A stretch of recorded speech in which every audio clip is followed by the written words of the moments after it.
Hello, Janksters, and welcome to another edition of the MagicJank podcast, the show where members of Team MagicJank get together and we talk about Magic the Gathering. And this past weekend, we had the World Championship, like the whole freaking thing.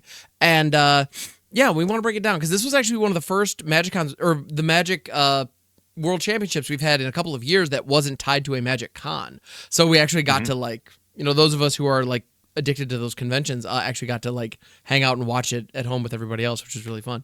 And it's a cool thing. And I'm joined by somebody who spent the weekend really focusing on it and breaking it down. And I'm gonna pick his brain like crazy. And it's the one and only Damien F16. How we doing, man? Welcome. I'm doing well, thank you. Busy and yeah, spent the whole weekend watching Worlds and lots to talk about. This is the biggest tournament that's happened since some major upheaval in Standard, from a lame duck format to VV finally gone, and then a new set dropping within like a week, and now we're off to the races. You know, Worlds happening, so a lot to talk about. But before we do, how's life with you? You're doing well, I trust? Life is good. Oh yeah, no, life is good. Things have been busy but really fun, and in general, no complaints. And I gotta say, I'm really excited now that we're in a Standard where VV's banned. Clearly, Izzet's not gonna be just like the greatest thing ever, right? Right? No, and you know, Izzet plays a lot of powerful cards. So let's burying the lead here. Hold on, but yeah, sorry, my bad. What Ham's alluding to was Worlds had a lot of blue-red decks in it. So of course, the first knee-jerk reaction is everybody going, "Yup, here we go again." Corey Steelcutter had to ban a bunch of stuff. Then it was VV, had to ban blue-red cards. All 3 blue-red cards again in the second wave of banning. Like blue-red's just taken so many bans in the last few months. And then you know, tune into Worlds, and blue-red decks made up about 38% of the metagame.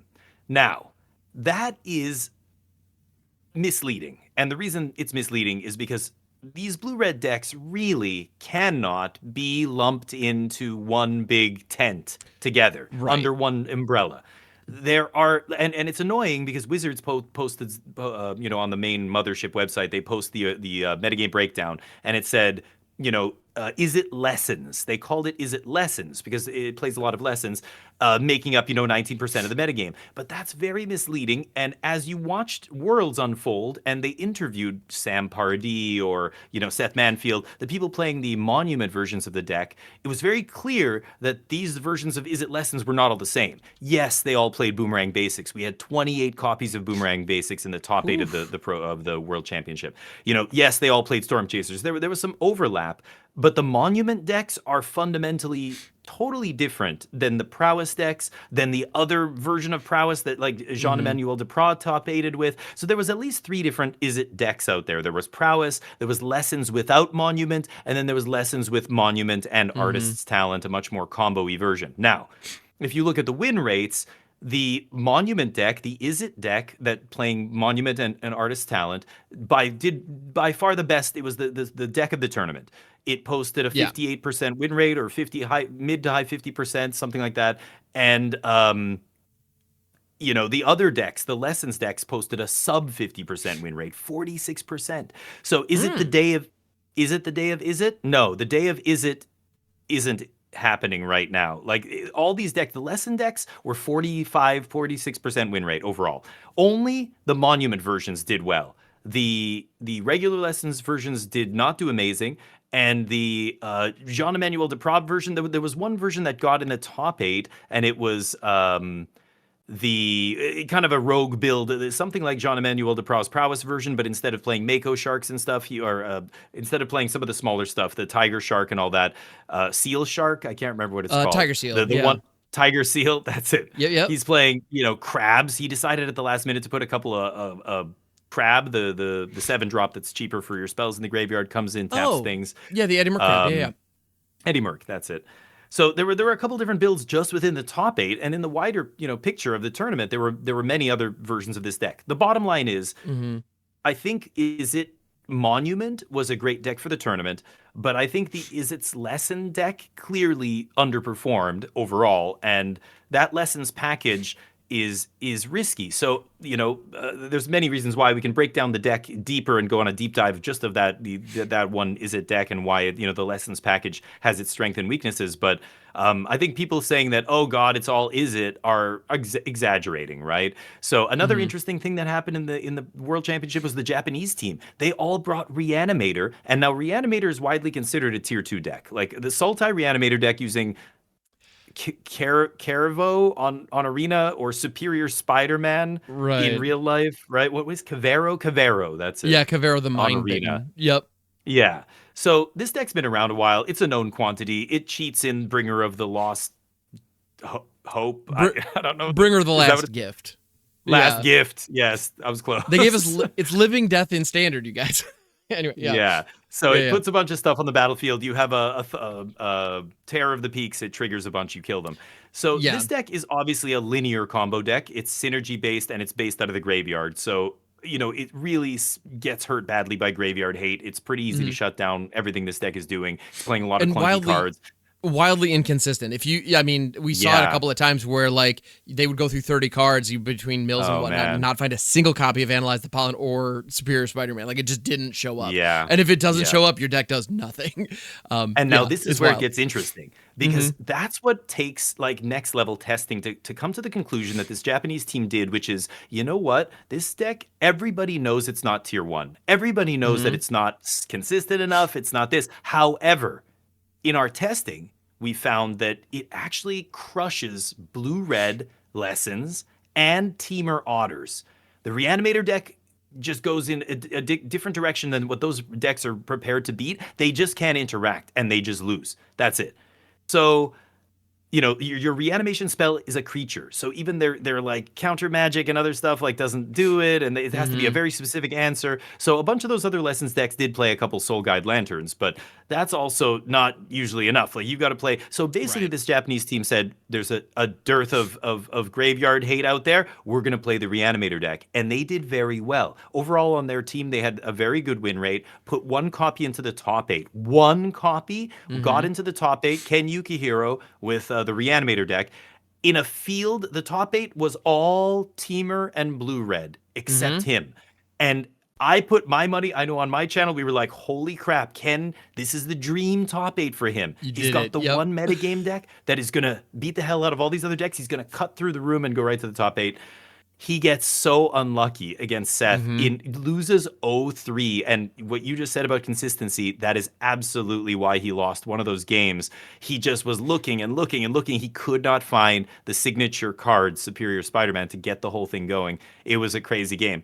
So it was really crazy to see him get knocked out in the quarterfinals. That was kind of a crazy moment. But, we can talk more about Standard. But that match was, in particular, got a lot of people riled up. Now, I don't know if you want to talk about, there was some drama. There was multiple, like, remember, these are world champion, Hall of Fame players in the top 8 of the world championship. And yet this kind of thing happens. So what went down here in this match between Ken? Yeah. So that particular match had a lot of action, and if you haven't actually seen, like, if you haven't watched that match, I highly recommend it. Anybody listening at home, it's the quarterfinal match with Ken Yukihiro versus Seth Manfield. Seth Manfield, who ultimately ended up winning the whole thing with the Monument Artist Talent Lesson deck, which it turns out when you can do Ancestral Recall in Standard, it's pretty good. Who knew? Yeah. So it's funny too. I actually the interaction between gran-gran and Accumulate Wisdom is one of those where people were calling it Ancestral Recall, and I'm like, I don't know about that. And then actually seeing it in action is like, no, it really one is. Mana. It's 1 mana draw 3. The MVP. Yeah, that card by far the MVP of the tournament. Every team that wasn't playing gran-gran was complaining, saying that we missed gran-gran. That was our huge mistake. Yeah. We missed gran-gran in our testing. We didn't realize how insane it is. Yeah, the card's nuts. Although everybody thought Badgermole was the thing, and like Badgermole is uniquely busted, to be fair, but gran-gran is nuts. It's so good. Anyway, so these Izzet decks have a lot of different game actions, a lot of stuff, a lot of moving parts, tons of triggers, and so it's understandable that after 3 days of playing Magic nonstop, under the lights, you'd have some nerves could get to you. And it's been, apparently in an interview, Seth Manfield did state that he was very nervous going into this tournament, more nervous than he's been recently, which is saying something because he's actually a previous world champion in 2015, Pro Tour champion. His resume is very stacked, like no question. He's a Hall of Fame. A Hall of Famer, and absolutely deserving of it, no question. So it's one of those where, like, at the end of the day, dude plays Magic very well. There's just no question about it. And but there were a couple of interactions during his match against Ken Yukihiro where he went to cast a spell, recognized a certain board state and why that was not a good idea, and literally took it back. There were two major instances of this. One of them was Yukihiro had named Spider on Cavern of Souls in order to cast a Brood Spinner on in an early turn. And so Brood Spinner and Cavero or Superior Spider-Man are both spider typed. So Cavern of Souls gives you an uncounterable, on both of those cards. All right. Now, normally you see human on that, that is often the name on Cavern. So Seth went to cast It'll Quench Ya, targeting the Brood Spinner, and then realized, oh, wait, did you name Spider on your Cavern? Oh, then I'll take that back. And everybody, the judge and Ken, everything just said, okay, like, fair enough. And in that situation, nothing had changed on the board state. Theoretically, no information had been exchanged except the fact that Seth revealed that he has a counterspell in his hand. Yeah. So that actually is a big detriment to him. So in that situation. Now, so let's talk through that. Break it down. What's your, So what's your first impression there? Do you think it was not allowed, should not have been allowed, that take back, or do you think that's okay to do? That's one of those where, from what I my gut reaction. So I'm gonna let you really break down like what is and what is not allowed in that situation.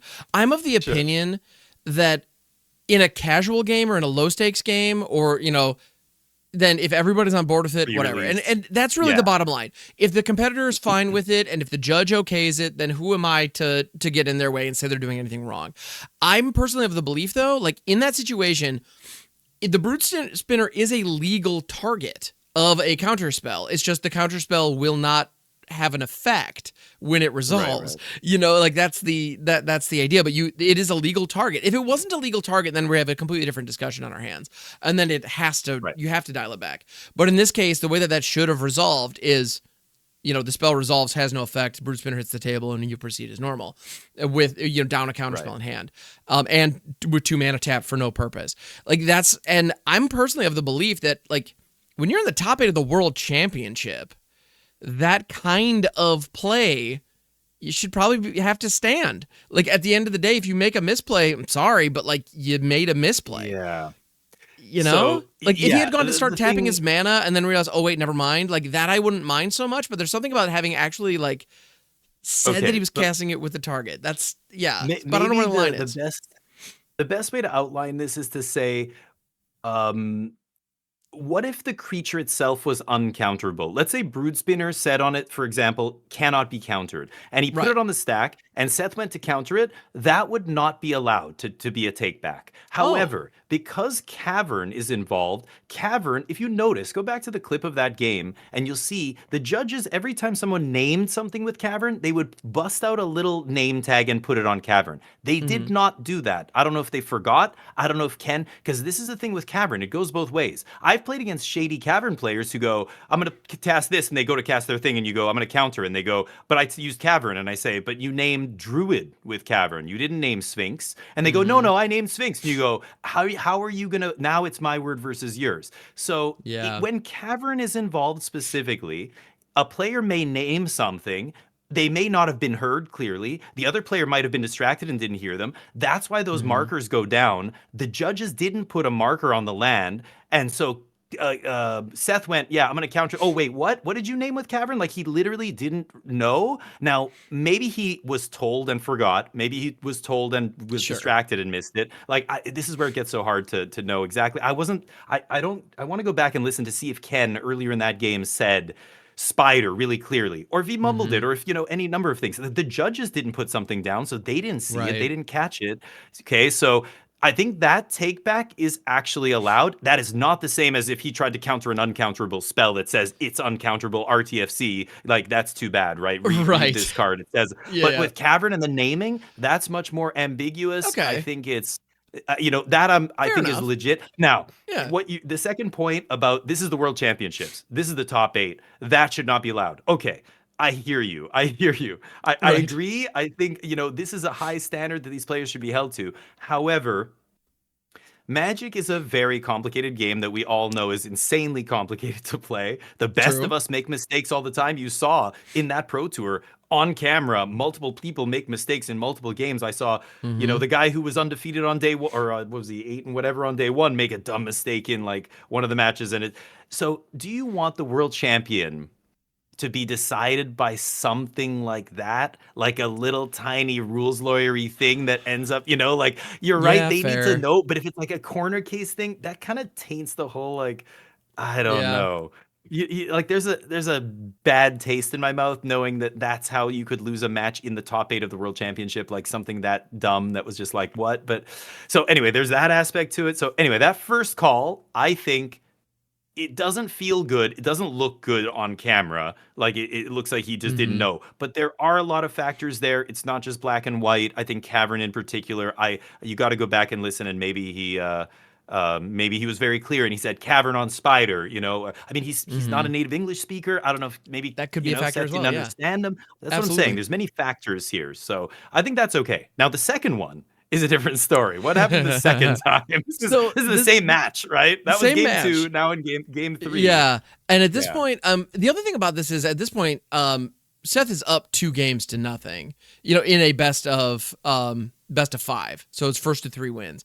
And in this situation, the game that game 3 was insanely long, and it just had a lot of twists and turns. And at this point, Seth has drawn nearly his entire deck, has 2 artist talents down on the field, as well as, I believe it was, I don't recall if it was 1 monument or 2, but there were, multiple monuments, or I believe there was at least monument triggers in play. And Lots of triggers. yeah, and on his turn with I believe it was only 4 cards left in his deck, played a Boomerang Basics to target his own monument in order to get the triggers so that he could, stack the damage on the monument and hopefully go for the win. For video folks, sorry, my camera's being funky with me. So the goal was, anyway. The goal was get those triggers and go for lethal with Monument, as I understand it. That was the intention. But upon doing so, he realized that he wasn't going to be able to draw enough cards and stack enough triggers on his turn because of what has already been used on the Monument, and so was going to need to pass through and find another line. So basically, he had cast out Boomerang Basics, he was targeting Monument, and at this point, if I'm not mistaken, Yukihiro had said, no response. And so there was an understanding, I believe so. Oh. I believe priority had passed at this point, and then Seth realized, wait, that's what that's my understanding of it. Okay. And then Seth said, I don't want to do that, and looked at the judge and asked, can I take that back? And the judge allowed it. Okay. So yeah, this is the really complicated situation. This is the weirder one, yeah. When Magic players play spells, like you got to watch this video. He either taps the mana and puts the card down, or he puts the card down and then like goes to, he didn't touch his artist's talent. Normally a player will go, I cast this, trigger. Like as soon as he goes triggers and those triggers go on the stack, that's it. But he never announced his triggers. He just revealed Boomerang, Mm-hmm. and then it sat there. And he started like thinking 20 or 30 glanced, seconds or something. It was, it sat it for a minute. He glanced at his deck. His deck had already been fanned out. He knew he had like 4 cards in the deck. It was kind of fanned out there. So he kind of glanced. He almost went to like look at his deck again and went, okay, no, I'm taking it back. Now, before I say anything else, these are the official rules regarding something like this when it happens. This is from section 4.8 of the rules, revising decisions, it's called. Reversing decisions. Quote from the rules. Sometimes a player will realize that they have made a wrong decision after making a play. If that player has not gained any information since taking the action and they wish to make a different decision, A judge may allow that player to change their mind. So this is not a rule. This is a gray area. It's solely up to the judge. If the judge says, so when you say Ken Yukihiro said, okay, resolves or whatever, I don't think Seth had actually like officially said like boomerang triggers, whatever, because he just put it down and then I don't think Ken said anything. And then he started thinking about it. And that's when Ken went, okay, sure. And he's like, well, wait a minute. Like at that point, he's not sure if he's going to play it. So that he just goes, yeah, can I take this back? He hadn't discarded. He hadn't triggered artist talent, nothing. Right. The judge says, okay.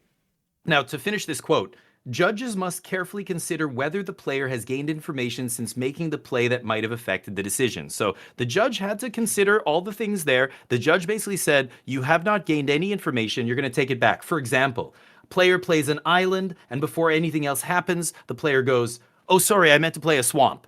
And they do that. That's allowed in Magic, even at the World Championships, because no information has been gained. I don't know how many people know this, but lands and things like that. Or a player says no blocks, and then they go, oh, wait, no, I'm going to block with this. That's okay. As long as the other player hasn't gone, okay, damage. If they say damage, now it's too late. But if the other player hasn't said anything and the first player, it's like almost like holding priority with something on the stack and you get to keep it. You know what I mean? They can go, no blocks. Wait, yes, I'm going to block. Just because you verbalized it doesn't necessarily mean that it's locked in Magic. And that's the section of the rules that actually specifically talks about this, reversing decisions.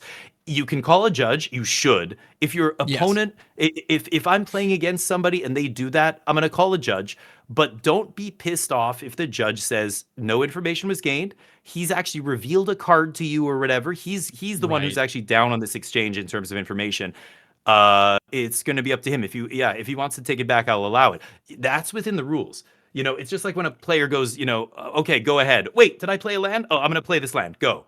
That's actually allowed in Magic. And the reason the rules are written like that to allow for that little breathing room for judges is because Magic's a complicated game. And sometimes, there is no advantage. And it's a hard game and complicated. Like, you don't want to have the World Championship hinge on something like there was no advantage. The guy's not cheating. It's not cheating. Right. But when you look at Twitter and you look at Reddit and you see people ripping on Seth. Won the World Championship. Oh, my goodness. And it's like people just rip him apart. It's like, you don't even know the rules of the game.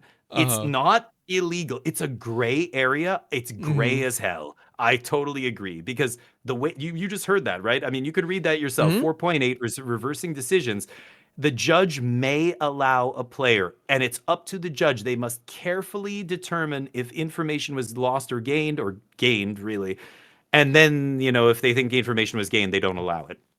Right. So that's what happened. Was it a little bit, is it sloppy of Seth? Sloppy? Yes. Absolutely. Yeah. Is Seth a sloppy player?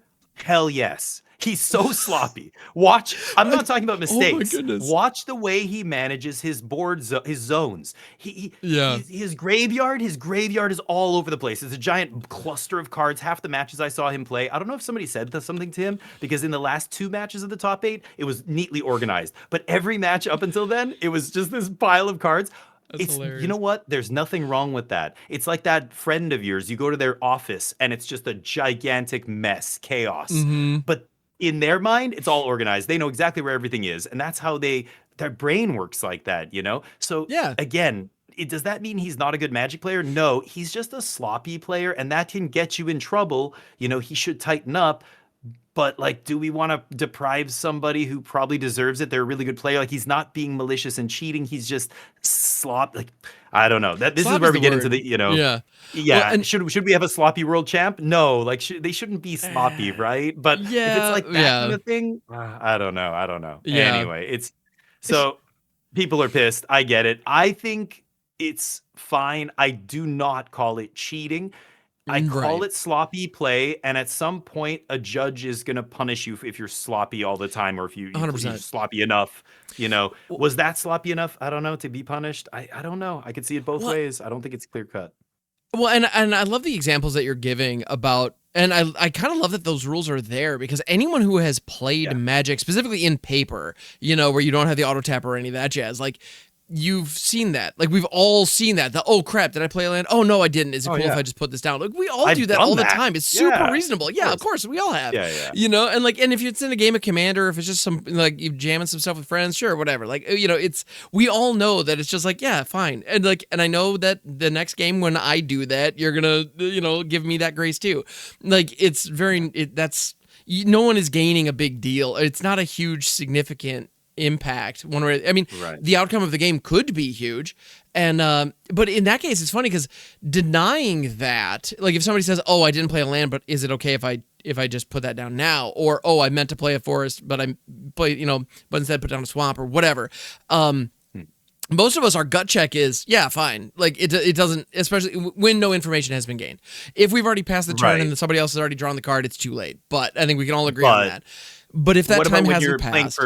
But what if you're playing for $25,000, Ham? Would you let it slide? And that's the thing. So here's the deal. If I'm playing for $25,000 and we haven't passed that threshold where it's reasonable, I would probably say, yeah, that's fine, but I would probably not feel great about it. I'm also a sucker who you can take advantage of. So it's one of those things where like I would do that, but I don't know that that's the right move. You know, and I would not fault anyone if I'm going up against somebody and that kind of money's on the line, or you know, an opportunity to get our face on a Magic card, or what, like if we're in those big if we're in a big environment like that, if I make a mistake like that and ask for that kind of grace and they say sorry, no, fair enough. I would not hold that against them at all, not even for a second. You know, you're right, and I think Seth wouldn't have either if they didn't let him take it back. 100%. You know, what are you gonna do? He would have rolled with it. I'm sure. Yeah.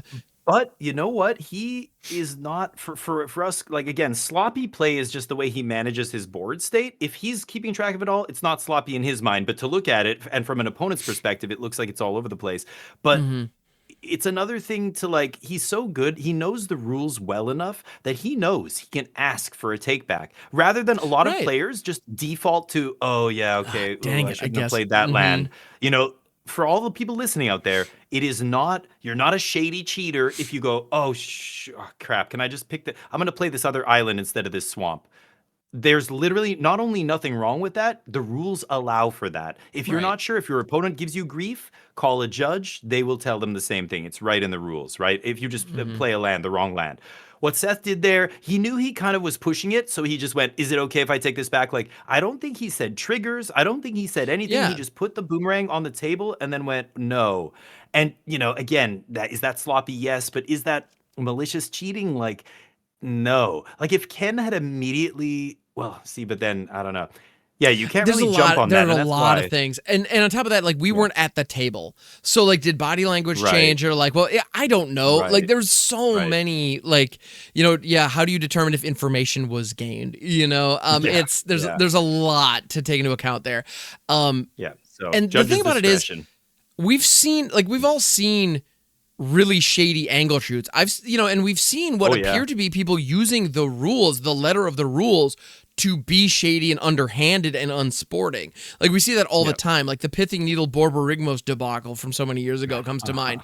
Like by the letter of the rules, it was correct to call that out, and like the judge upheld it, and like they're not necessarily wrong, but they literally rewrote the rules after that to make sure that never happened again, because the letter of the rules allowed somebody to angle shoot and it felt like cheating. It straight up felt like cheating, but it was going by the letter of the rules. That's a whole other debacle for a whole other day. Somebody shorthanded a Pithing Needle, and the judge said that it was the wrong card. It was a different card, which is ridiculous. That was such a weird. I've never heard of anything before or after that was anything like that. That was a unique case. The guy just said the wrong name of the card. It was so weird. That was and so it was really funny because the card that was mentioned. So it was Borborygmos. Borborygmos Enraged was in the deck. And there is a card that is unplayable garbage from Guild Pact called Borborygmos, which wasn't legal in the format that they were playing in, and it doesn't have an activated ability on it. So like there is no world in which, but it is a card in Magic. Therefore, you could legally name it. Ridiculous. And that's anyway, why, you gotta be tight. You've got the best thing you could do for yourself is learn the rules like the back of your hand. You can take practice judge exams to help you with this. I don't know if that DCI site is still up. You could take practice level 1 judge exams. Those kind of things will get you better, because the better you are, the more you know the rules, the better you will be at this game, because people not only will not be able to angle shoot you, but you will also never put yourself in a situation where you name the wrong thing or you do whatever. Right. Just be like clear and always like when we watch the World Championship this weekend. Mm-hmm. During the matches, I'm talking to my chat, right? And I'm constantly finding myself engaging in these conversations of the way the players handle their cards, how they place their cards. At first I'm joking like, ooh, what basics is, Ken Yukihiro going to play? Yes, the unhinged John Avon full arts. Guy knows what Of he's course. doing, Yeah. or whatever. Did you see the Japanese guy with all foil? His entire deck was foil. He I almost didn't. That made rules, top eight. though.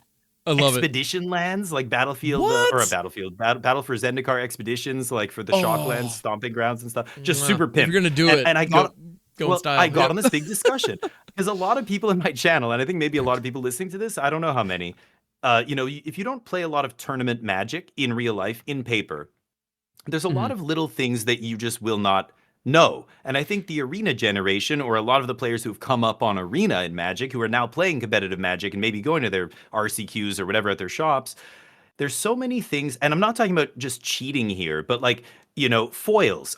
We immediately got on this discussion of foils. Do not play foils in your deck. At the regional championship I was at in May, I was playing Omniscience. I had to borrow 4 Omnisciences. The guy gave me 4 Judge Promo Omnisciences. And I was like, oh, he's like, but you got a couple other foils in the deck. It shouldn't be a big deal. I'm like, dude. So you know what I did? At the beginning of the tournament, one of my buddies who was there, MTGDG for my channel, was like, dude, just go up to the head judge and be like, hey, can I get a deck check before the tournament even starts? Just, hey, can you look at this? Tell me if these foils look up or whatever. Oh, excuse me. Right. Screwed up. And I did. I go to the head judge. I give it to him. He was busy too. He's like, okay, here, just give me a second. And then he looks. He like shuffled. He shuffled and tried to like cut to like some of the cards. And then he just went, it's good. It's good. Just go ahead. And that was Sick. it. That's something you do. But foils is just the tip of the iceberg here. We got into this whole thing with delaying the game, like using the clock. And somebody in my channel was disappointed to hear that when I said, look, if you're up a game and the first game took 45 minutes or whatever, you are under no obligation to pick up your pace. I'm never advocating slow playing, but as somebody who plays quickly, I have to, otherwise I play quickly. I learned this the hard way by still playing quickly, trying to finish our match and losing a match that I had no business losing. And my other buddies were like, why were you playing so fast? What were you doing? You just had to play at a normal pace. He would have timed, the game would have ended. You would have won the match. And I'm like, I was so into the match. I just, and they're like, slow down. Don't slow play, but just calm down. But take your time and yeah, like 100%. You're in the advantageous position here. That's not angle shooting. But people were like, no, that's shady and you shouldn't do that. And I'm like, listen, the clock, it's just like a poker tournament. You look, there's this much time to the big blind. We're right on the bubble, like 2 people bust out and we're in the money. You wait. You fold all your hands. You don't get into any pots that are dangerous. Nothing. Poker's like this. The clock is a weapon in tournament poker. The clock is a weapon in tournament Magic, and some people abuse it. There is a line. I always bring up the famous banning of Tomoharu Saito, one of the, again, Hall of Fame pro. He's the owner of Haruruya in Japan. The team Haruruya is his team. But he was an insane pro, still one of the best like technical Magic players and deck builders, I think of all time. But he got an 18-month ban for delay of game back in, I don't know what year. 18 months. Can you believe that? And he was delaying the game. And this was not the first time, right? So he got a warning for it or whatever. And then anyway, a banning. So Magic has all these like things. Like we're just the tip of the iceberg here. You talked about rules changing. Remember when people used to put Dryad Arbor down with their lands? Oh, yeah. Dryad Arbor is a 1/1 creature that's also a forest. They literally had to change the rules because so many people were doing the shady, like, here are my lands. Here's my Dryad Arbor down here under like half of a land or whatever. And somebody goes to attack and suddenly, I have this blocker. Yeah, like, attack what? for lethal, go to blocks. What? Yeah, absolutely. They had to change the rules with that. They had to change the rules with people putting their lands beneath their spells. Remember? I have friends who still try and put their lands above their spells. And then Wizards basically said, okay, enough. No, you can't do that in sanctioned competitive Magic, full stop. Right. Because like you must make the zones clear. And keeping it uniform is important. That's why, again, playing sloppy. Your graveyard, your deck, the way you handle your cards, the way you draw your cards off the top. You see the sloppy players, they just take a mitt full of cards off the top. And pros, I saw many pros do this on the World Championship. The Japanese pros, though, they're very precise. They take that card, put it on the table first, then put it into their hand, or look at it first, then put it into the hand. You know, the player who pulls the card off the top, looks at it first, puts it in the hand. They've been playing competitive Magic since Miracles, because that's what you used to have to do with Miracle cards. And you just ingrained it. And now I do it every single time I draw. I always just go to the table, look up, okay, put it in my hand, mix it up. Now my opponent doesn't know which card I drew. And that's how you should draw, because sometimes I go to draw and whoops, there's 2 cards off the top. Okay, you can clearly see which one was on top. You know, if I had just pawed a 2 cards by accident right into my hand, that's a game violation. You cannot draw extra cards. That's a serious thing. You will get game losses and match losses and eventually DQs if you do it too many times. So sloppy play, like watching, and this is World Championship here. You think there would be tighter play, but 100%. Well, and that's ultimately what I want to come back, like, to bring it back around. That's what this was. Like, these were not angle shoots. These were not, like, I don't see how a massive competitive advantage could be gained from these takebacks. I understand, like, yeah, misplays were prevented. Okay. But at the end of the day, like, Seth won because, you know, Ken got unlucky and his deck ended up firing ultimately. Like, I don't think, you know, the one Boomerang Basics at the end, had that not taken back, he would have lost that game. You know, I mean, presumably. he won with 0 cards in his library. He won the game with 0 cards in his library. I'm just saying. Yeah, so fair that enough. was as close as it gets. It's as close as you could if he get. didn't take that back, he would not win that game. Yeah, he would have. He would have lost the game. Yeah. Now he was up 2 games. Like, would he have lost the match? Unlikely, but I don't knows, know. Ken's but deck was favored. You know, it was. Who knows? Yeah. So who knows? I mean, so it's one of those where that could have gone either way. But I don't know.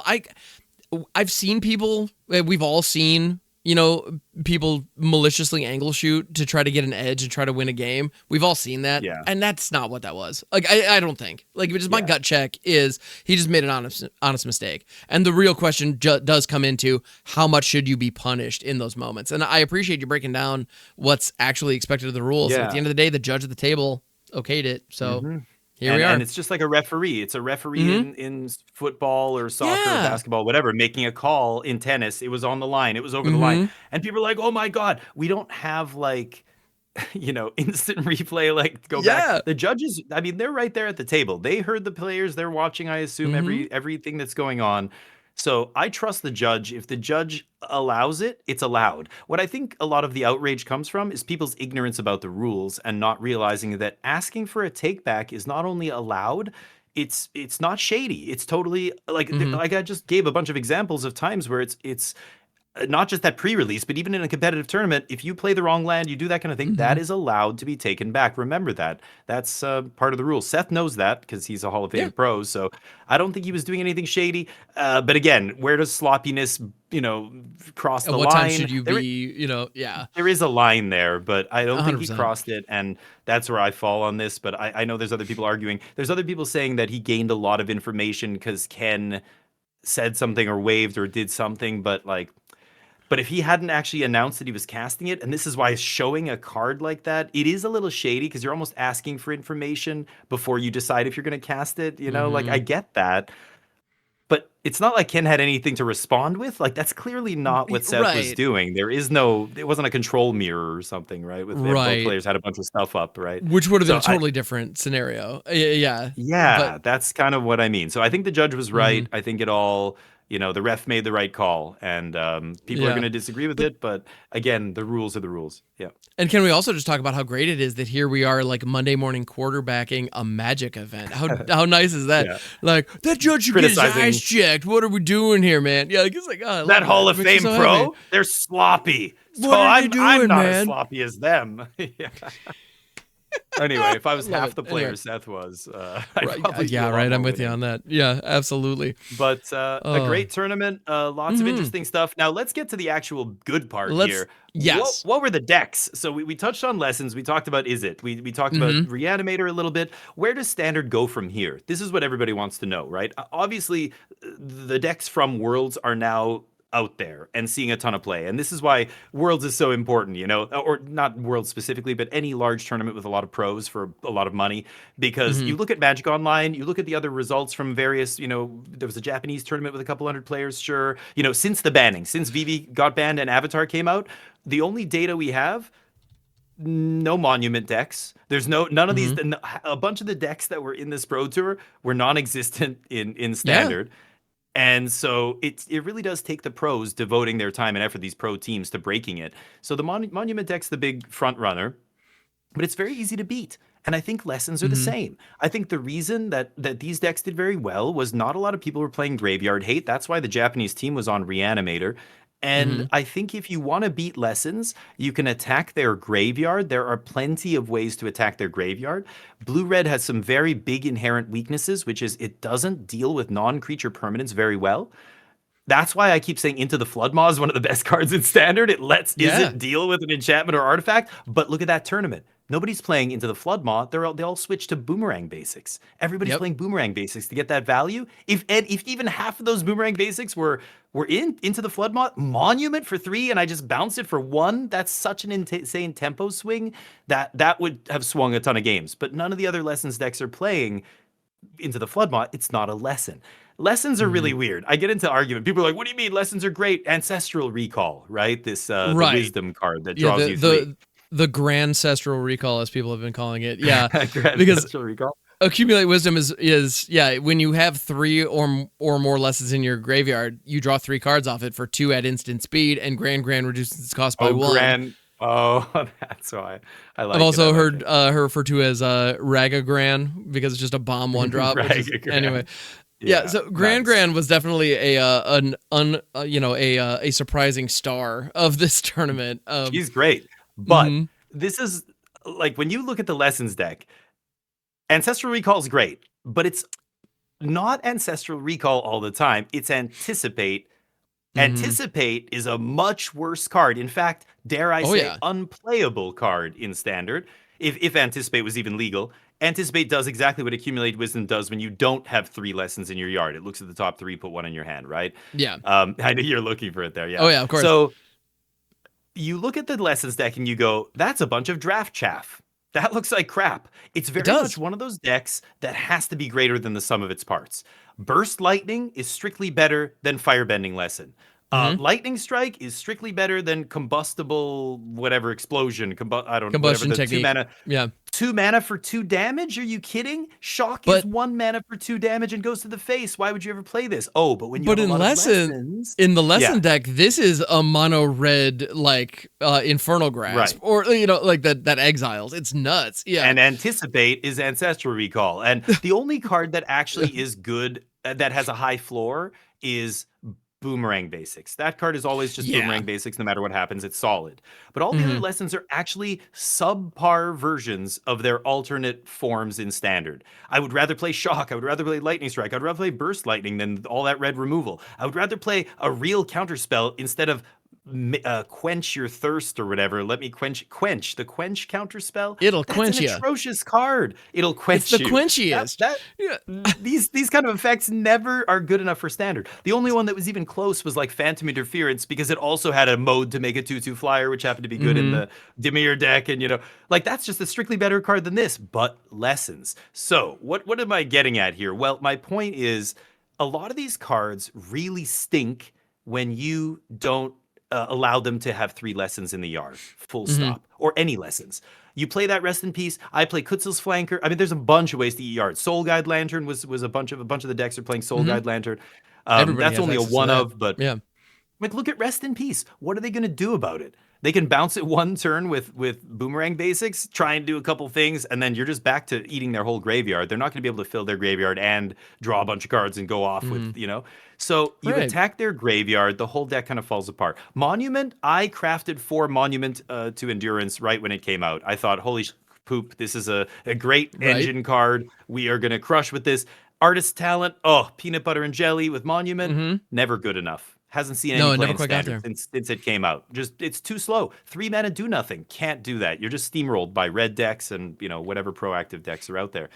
So this isn't like suddenly some secret sauce that is going to crush standard. This is not Vivi all over again or whatever. No. This is the very beatable cards here. You attack their graveyard. You play some Abrades. I'm playing a couple of Annul in my sideboard that's There you counters go. the talent, counters this. It comes in against the FOMO decks and stuff as well. Um, you know, so yeah, there's ways to beat these decks. I don't think they're too good. But does blue-red have kind of a critical mass of really cheap, effective spells that are just 1 and 2 mana? Yeah, it's kind of getting to the point where blue-red spells just has too many cheap spells. Storm Chaser's Talent is too much card for 1 mana. It's way too much card. I called this out in spoiler season with you guys, I remember, and I was like, I think this Storm Chaser's Talent's going to be really good. It's just so much... Like, it's 1 mana, and you're getting an otter that's hitting for 2 or 3 damage. You're buying back a spell. It's something to bounce. It's something to sack. It's something to, the reason this town ain't big enough got banned. Yeah, we didn't call this one out as problematic, but I remember I think it was you, me, and Carlo on that one during Blueburrow spoilers. Yeah, and this one came up, and we were all just like, yeah, this looks great. Yeah. Like, just chapter 1 is already worth it, and then we have other stuff. This is going to be fantastic. And yeah, we didn't cite just how good, but yeah, no, this card's amazing. And I agree. It's too much card for one card. Yeah. It's too much. And when all the cards around a card are getting banned, like, maybe we're dealing with a symptom, not the disease here. Maybe it wasn't this town ain't big enough. Maybe it's Storm Chaser's Talent that's better. Yeah. I do feel like this town is uniquely strong given how much bounceable stuff there is, but Storm Chaser's Talent was a unique target for it. So, like, they needed to hit one or the other, and I think if Storm Chaser's Talent had gotten the boot, we would still see this town in some fringe builds. Like, there would definitely be, Esper Pixie decks using it and those kinds of things, but it would be much more narrow, whereas Storm Chaser's just, if you're doing prowess, if you're doing... I mean, you're doing damn near anything. This card's great. Like, if you're in blue, you might as well consider it. Like, it's nuts. Well, it reminds me of, like, Fable of the Mirror Breaker or Wedding Announcement, or one of those cards that costs 3 times more, but basically says, you're never going to trade with me 1 for 1. Full stop. Doesn't matter what colors you're playing. You're never trading with me 1 for 1. You're going to have to 2 for 1 yourself if you're lucky. If I draw 2 cards off this Fable, then you're even further behind. If I flash something back with this talent and then you kill it, you're even further behind, That said, like... there's spots where you can get them. You've got to play against the card enough. Like, I play Get Lost. A favorite spot to pop this thing is when they go to level 2 it and you pop it in response and they don't get the trigger and you basically time walk them because they don't usually have a ton of mana. But, they're really relying on churning through. So it feels bad. You're using a Get Lost. You're giving them 2 maps and they still got an otter off it. Like, you're still down on that exchange, but there's ways to kind of interact with it a little bit. But it might be too good. I just think there's a critical mass right now of cheap blue and red spells. I think a big thing that a lot of people are forgetting is the mana base sucks in Izzet. It sucks. They don't even have their shock land. In a month or 2, they're going to have steam vents. And watch out with the difference that makes for a deck like this. I mean, remember Vivi? They're playing Starting Town and stuff. Like, that's how bad the mana was and even before that, Corey Steele. I mean... Yeah, once they get steam vents, the blue-red decks are going to get a lot more consistent, a lot better, and that might be the time when you see Storm Chaser get banned. But right now, it's, small ball creatures and stuff like that. There's many ways to combat these kind of strategies. I already mentioned, I think Control has a good match against the Monument deck. I think, there's some other combo decks, maybe Kona or something. Because again, they just don't have any way to bounce your Lost in the Maze or whatever to give Kona expert, and then you can go off. I don't know. We didn't see any Kona in this tournament. Like, nobody brought. Again, sure enough, yeah. Like, I felt like that too. I've been saying it to my chat. Like, it's a tier 2 deck, same as Reanimator. But I think the Japanese team made a good call on nobody playing Graveyard Hate, so Reanimator's a good choice here. But Dimir, a lot of people going, is Dimir dead? I think the rumors of Dimir's death are greatly exaggerated, personally. But Dimir, I think, can adapt to this metagame. I think they can... The shell is still very good. Kaito, all those cards are still very good here. You're playing a lot of your own cheap, 2 for 1 kind of card, like make 2 pieces of cardboard for 1 mana kind of cards. Kaito doesn't get countered. It's got hexproof. It's hard. It goes up in loyalty. It's pretty tough for them to hit. I don't know. I could see Dimir being good. They've got to make some adjustments, though. I'm not a Dimir expert, so I don't know what. Yeah, I think Dimir is going to struggle if the lesson deck, if the lesson package continues to be popular, because, like, in order for Dimir to be successful, they need to be delivering a lot of, like, early pressure. And so going up against a deck that's running 4 combustion technique and 4, firebending lesson in their main, like that's pretty rough. Yeah. Like what is your, I mean, if you drop a Flood Pits Drowner to tap down gran-gran, she triggers, like that stinks. Yeah, that feels bad. That feels bad for sure. So I can appreciate that, Dimir just doesn't line up super well with the lessons right now. However, if the lessons and like the Sultai Reanimator deck, if those step up, because I'll tell you right now, as a Reanimator enthusiast, I finally just bit the bullet and have decided I'm just going to play meta for a minute because they gave me Living Death in Standard as like a meta deck, so screw it. And I made Mythic faster than I have in a long time playing that deck on the ladder because it is just a good deck. Go. Who knew? So if people are playing those kinds of decks, and people start hating on graveyards more to counteract the lesson package and to slow down the Caveru decks or the Superior Spider-Man builds, then Dimir has an opportunity to step back up and really join the party. But we also, if people are doing that, then you also have the Badger Mole Cub, which I know a lot of people are talking about as like just kind of waiting for its moment, like the Badger Mole Cub Simic decks. But those also are creature-based and are small and cheap and don't line up well against the red decks, or the Izzet decks right now. So nobody brought Badger Moles. There was a few, but sorry, were you finished? Yeah, they just didn't really. So at the end of the day, we're in a scenario where I'm with you on that. I don't think Dimir is dead necessarily, but we're at a time where it's not. It doesn't line up well with the most popular thing. If the lesson decks get checked appropriately, we could get to a state where we do have a healthy standard where things are shifting day to day, or week to week. I'm hopeful for that. Like that said, I mean, the lesson deck, watching the lesson deck pop off, like once it sets up, it is nuts. That thing is insane. You mean the Monument deck, right? When the Monument specifically, yes. Yes, I'm talking about the Monument build. Yeah. That one, that's powerful. It's definitely powerful. And no, you're right. Party. Yeah. Mm-hmm. Oh, I was just gonna say, you watch the interviews with the players who played, and they're like, "You're playing this Monument deck, Sam. What do you think of this?" And he's just like, "I get to cast like crazy cards. I get to do all these triggers, like draw a bunch of cards, do a bunch of damage. I don't even have to attack to kill you. Like blah blah blah." He's like, "This is like playing a Legacy deck in Standard." And it did look like that sometimes. Like you're right, it looked super super busted when they were like Artist Talent is just going off, and even gran-gran, looked crazy. Gran-gran is like one drop. Well, it's a 1-drop that can loot for you. She's a 1/2, so like technically overstated for 1. Gives you massive cost reduction if you meet the 3 lesson threshold, which, let's be honest, the 3 lesson threshold is kind of tricky to get to in Limited. In Constructed, that's trivially easy if the graveyard's not getting hated on. So it's weird. It enables itself too. It puts it puts lessons into the graveyard every time you attack. That's like what's so crazy about the card. It like enables itself. Which and then stuff like abandoned attachments and all that. Like, you're right that the lesson cards individually are not their best in class versions. But they're not, that's what I'm saying. They're not as far back. When you look at the lessons from Strixhaven compared to the lessons from Avatar, these lessons are significantly stronger. Right. Yeah, so, and that makes sense because you have no way to fetch them. So they lost a lot of their strength from Strixhaven, which was that you could, kind of fetch them out of your sideboard. But you're right. They are definitely better than those lessons. But they're just subpar versions of their other like real world selves. Like there's like real versions of that, like other cards that are almost identical but way better. You know what I'm saying? So it's like, you got to hit that critical mass. It's so I don't know. It's interesting. So I played a little bit of the lessons deck, and it is tricky when you don't have, a bunch of lessons in the yard, or they eat your yard or whatever, and you're just like, oh my God, my cards are so bad. I've got to pay 2 mana. No, I can't even kill their 3/4/3 because this thing only does 2 damage for 2, and you're like, oh my God. But yeah, so it just takes sideboard, and I don't think the lessons deck is some like tier 0 deck or anything. Especially the Monument version, you can beat that kind of stuff. There's a reason that card has not seen a lot of play since it was printed. You just have to be ready for it, and this tournament nobody was ready for it. That said, 2 Dimir players, Dimir mid-range players in Worlds had a 75% win rate between them, and they played against a bunch of lesson decks.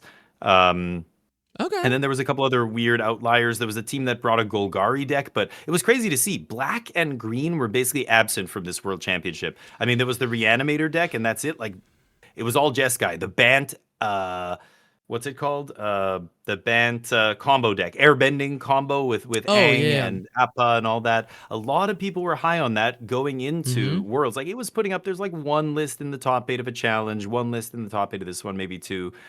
And Mm-hmm. it's a powerful combo deck, but it's got some real inherent weaknesses. I mean, it's built around small creatures, so red removal kind of just breaks it all up, like breaks up your whole combo. And even when you do combo off, you can't like kill them that turn. You've got to jump through another hoop to try and like get to the next turn to kill them or whatever. And so they ended up posting something abysmal, like a 30-something% win rate in Worlds.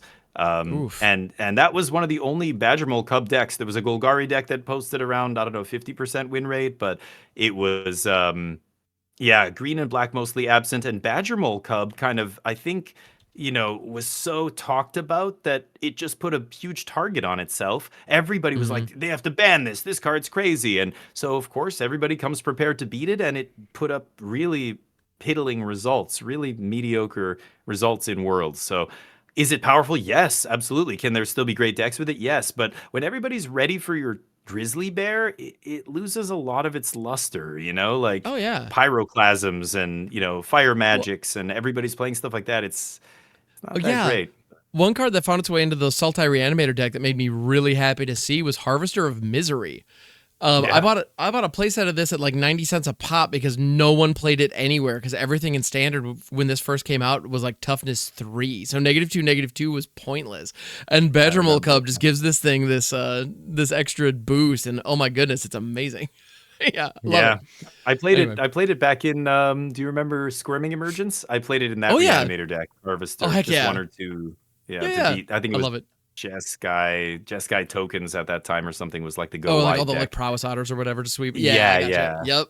So Excellent. this is good against the Yeah. same kind of thing. Yeah, the Badger Mole Cub, and it makes a 1/1, and they've got a couple lands and a Llanowar Elf, and then you just go -2/-2, or Pyroclasm, Yeah, 2 damage or Pyroclasm is whatever. yeah. Um, It's wild to me that so Pyroclasm is legal in standard right now.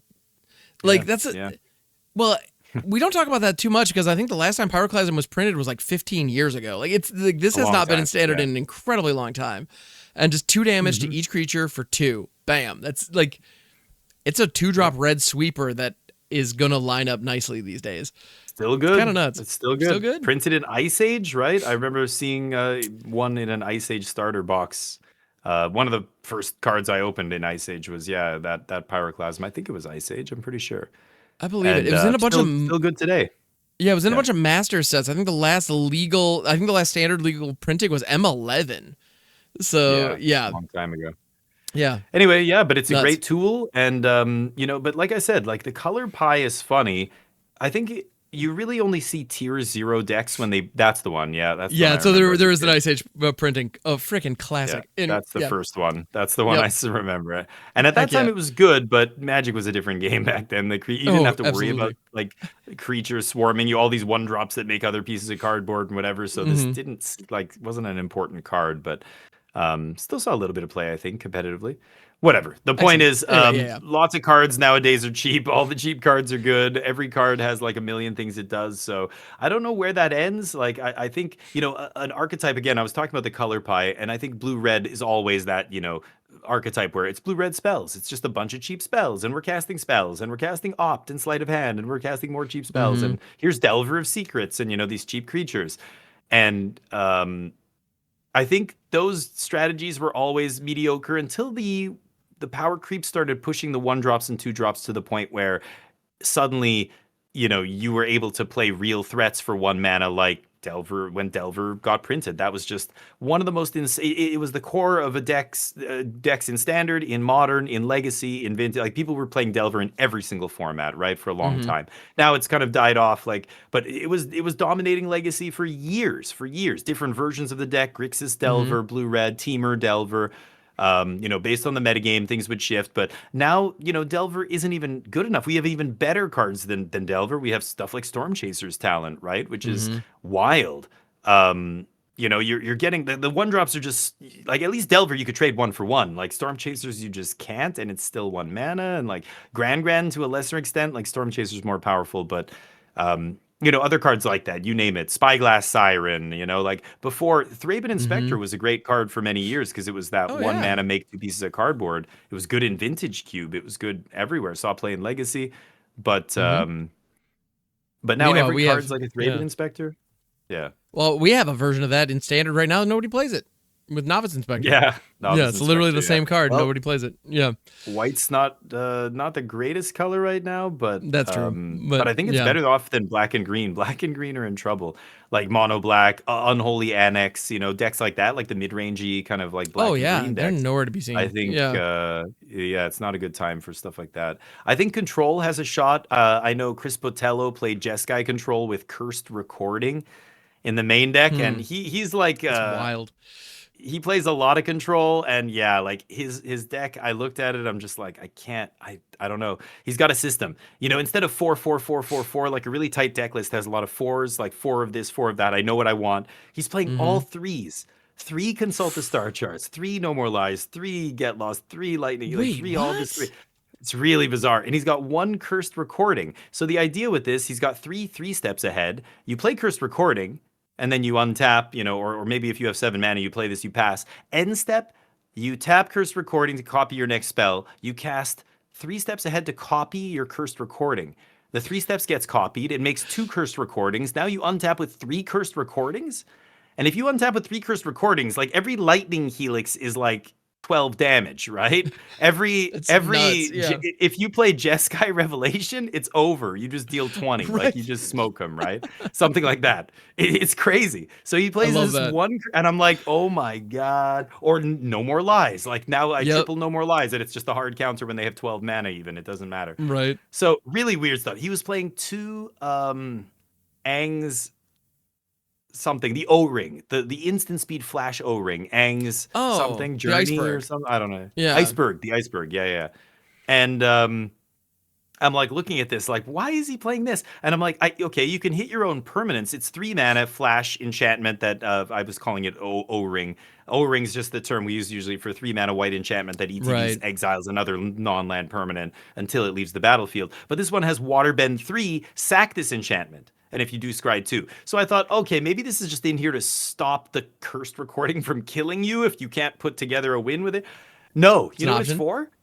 Hmm. Turn 4, Overlord of the Mistmoors, and then you pass. I did it on turn Oh. 7, where I played Overlord of the Mistmoors pass, and then on their end step the next turn, I flashed in Iceberg, eat my own Overlord, sack Iceberg immediately, get full power Overlord. He triggers, untap, swing, like with a ton of damage, make That 4 tokens. rules. Oh. And I was like, oh, is this really what this is for? Like, holy crap. It's so hard to line all this up. He had a 75% win rate with this deck. He was the only one who Holy played it. cow. So these are very Okay. low sample sizes here, like the Demir players. There's 2 dudes who played it. Like it's super low sample size, but Right. Yes. 75%. They were actually the highest win rate decks in the tournament, but we don't count that data Right. because How it's much of just that is the not deck and how enough. much of that is the player? Like, it's tough to say. Yeah. Yeah. Yeah. So really interesting stuff happening at Worlds. A lot of different decks. Artifacts didn't show up. I think a lot of people thought maybe Simpson's time to shine, Mm. synthetic synthesizer or whatever, Yeah. simulacrum synthesizer. That's it. There's been a few brews going around. I was playing a brew with Beseech, the mirror in it, Ooh, to yeah. an Esper version where you get to sack some cheap artifact, cast Beseech the Mirror with Kicker, which lets you go in your deck, put any card with 4 or less. You get United Battlefront. You cast Battlefront. It puts a bunch of stuff on the battlefield. It's like you have 8 United Battlefronts in the deck, which is the whole point of the deck is to cast that card. And if you don't Hmm. find that card, the deck looks really mediocre. But you need Battlefront. You need Synthesizer. And so you're Hmm. playing extra copies. I thought it was pretty powerful, but it's got some weaknesses, obviously, to Artifact Hate and Low to the Ground decks and stuff. But none of that. No Artifact decks in Interesting. Worlds. Like all the Yeah. pros basically said, yeah, that's not consistent enough. It's not fast enough, or what have you. For whatever reason, they discarded a lot of these decks that were floating around standard before Worlds. They were putting up results in Magic Online challenges and stuff. Um, I'm trying to think if I Hmm. missed anything. I think that's all the decks I can recall. There were a good number, but the real story was the Monument deck, which went on to actually win the whole thing. Um, the Lessons shell, there is no unified opinion on what is the best shell. Most of the decks are playing similar cards, but some of them are playing different numbers of them. Like the Monument decks are playing lessons, but not the same number of lessons. There's blue-red prowess with no lessons. Like there's a bunch of versions. So definitely, I don't know, figure out what version you like the most and try and figure out, use a list, but like modify it. There is no, gold standard yet. So it's good, right? Variety. Yeah, I suppose. It's wild that so much variety is condensed into just that one section of the color pie. It really speaks to how deep the blue-red packages are these days. Especially given the ban list, because not only do you were talking about VV and Profts and This Town Ain't Big Enough, but there's also Heartfire Hero and Monstrous Rage. Like those should still be legal theoretically. Screaming Nemesis, Corey Steele as mentioned. Like, man, blue-red is just getting the juice. But I can also appreciate the fact that like what you're saying about the card pool just being so big, the amount of the critical mass, because Izzet is always Spellslinger. Always. It's always just about the critical mass. Yeah, that's right. And so with how many sets we have, you can't help it. Like the number of 1 and 2 drop spells to support these limited archetypes are just everywhere. And so you get to pick all the best ones. And Power Creep keeps making them better and better. Well, one of the best examples of this, the most clear example of this I can recall in recent memory is in Pioneer a couple of years ago, when I think maybe Foundations, is that when they printed Sleight of Hand? Pioneer Blue-Red Phoenix, the Blue-Red Phoenix deck was unplayable until Wilds of Eldraine, until they printed Sleight of Hand into Standard. And as soon as Sleight of Hand came into Standard, which meant it was legal in Pioneer, suddenly the deck got those last 4 1-mana cantrips that it lacked. And Blue-Red, go back and look at those results before Wilds of Eldraine, in Pioneer specifically, there's like no Blue-Red Phoenix. And then as soon as Wilds of Eldraine comes out, all it needed was one more cantrip. Bang! It goes from being unplayable to the best deck in the format overnight. Not because some powerful rare or mythic, not because some, crazy sideboard card. 1 mana cantrip. That's it. And so blue-red specifically is exactly what you said. They need that critical mass. And so the bigger the card pool, they have that critical mass and they just have answers to everything. This is again where I think things like Into the Floodmaw are a huge problem, because even though it's not exactly seeing a lot of play right now because the Lessons has kind of, usurped that slot in the deck, the Boomerang basics. Blue-red's weakness, like they have all this card draw and everything, but again, they are cold to enchantments and artifacts. They struggle to get them off the board. So, like if they want, they could even deal with that, like with Into the Floodmaw. It feels like they have everything. They have all the tools they need. Everything's 1 mana and 2 mana, and they just have so much that they can, you can pick and choose between this wide buffet of options. That makes a deck like blue-red too good, I think. So. But again, what deck? There's so many flavors. It just makes that whole kind of strategy too good, is maybe what we should say. I don't know. Too efficient, too hard to interact with, because anything I play is just not cheap enough to trade evenly on mana. Like No More Lies, I don't want to put No More Lies in my control deck because I hate countering a 1-drop if I even can with No More Lies, Right. Or 3 steps ahead, like 3 steps ahead in a 1-mana play or a 2-mana play. Like I am down on that exchange, even though it's a card for a card. That took my whole turn. They get to play 2 other things that turn because everything in their deck's 1 mana. You know what I mean? You can't be making those trades against the deck like that. You're just going to fall too far behind. So, I don't know. And we always have the B word. We could see bannings at some point, but I feel like we're relying really heavily on bannings these days, and I guess it's the tool we have. But I don't know. I feel like that's a shame. And I guess I'm curious your thoughts on just kind of power creep in general, because like it feels to me like the power creep has sped up in the last year or so. And I'm pretty sure the reason for that, well, one, more sets coming out just means that 1 year of Magic is more product that we're getting into Standard. So there's that. So the calendar is just moving faster now than it used to. But beyond that, when we were talking about the fact that they're now designing for a 3-year standard and have been designing for a 3-year standard, I had taken that to mean that we would see synergies across sets that were like a year or 2 apart. And we are seeing some of that. But what I hadn't taken into account is the fact that now, in order for a new set to make an impact, it needs to be significantly stronger than the stuff that has come before. And so I feel like designing for this standard just means you're designing some of the strongest cards and some of the strongest synergistic packages that we've seen in a very long time. Like Avatar, we saw, that combo deck you mentioned was, Allies. The Ally package looks fantastic. And it looks, obviously didn't put up particularly good results at this past tournament, so maybe we need to analyze that or kind of recalibrate. But at the end of the day, like, it looks like they built a deck for standard in this set. And the Lessons package feels the same way. Like, they designed the entire package to be good enough to hang with a 3-year standard. It almost... The comparison that I keep making, and I'd love your feeling on this, like, am I off base when I look at the Lesson package or I look at the Ally package and I just think that, like, oh, this is Standard's version of Boros Energy from Modern Horizons 3. Like, they built this package to be competitive in the meta. Like, they gave us a deck in this set. Yeah. In a way, you don't like that. You don't think they should. No, do that? I'm not a big fan of that. I'm really not. Like, I didn't. Like, Modern Horizons or Modern was a format that I've been kind of vaguely interested in and meaning to get to one of these days. Modern Horizons absolutely was the nail in the coffin of my interest in that format. And seeing the the Boros Energy package is just it's just Modern Horizons block constructed now. And the idea that they're printing, the idea that designers are trying to create, like, if you're building allies, you have to be stuck to allies. And, like, that entire deck just kind of being right there. I don't know. There's something about that. It feels like it doesn't breed innovation the way that I want in my formats. Yeah. And I don't know. That kind of bugs me. It doesn't feel right. I don't know. Am I being off base with that, or if I'm being unreasonable? Feel free to let me know. But, no.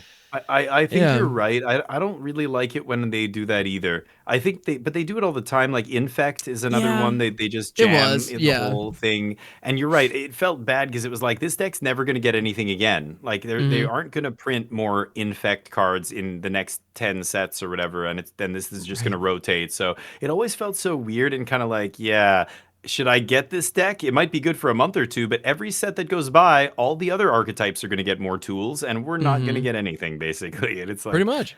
That's kind of dumb. Yeah, I don't like that either, but I don't know what the alternative is. Like, if they don't make it good enough for standard or at least competitive constructed, then have they failed? Like, is it not?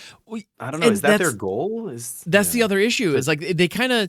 At the end of the day, if the cards aren't strong enough, we bemoan the fact that the set sucked and people don't buy it, And so it's one of those where that's what they have to do. They're going to be making money hand over fist with these kinds of properties. So, like, are they doing anything wrong? Like, not necessarily, but it just feels like with the power creep speeding up with these, I don't know, like, how many new archetypes are there going to be? Are we going to?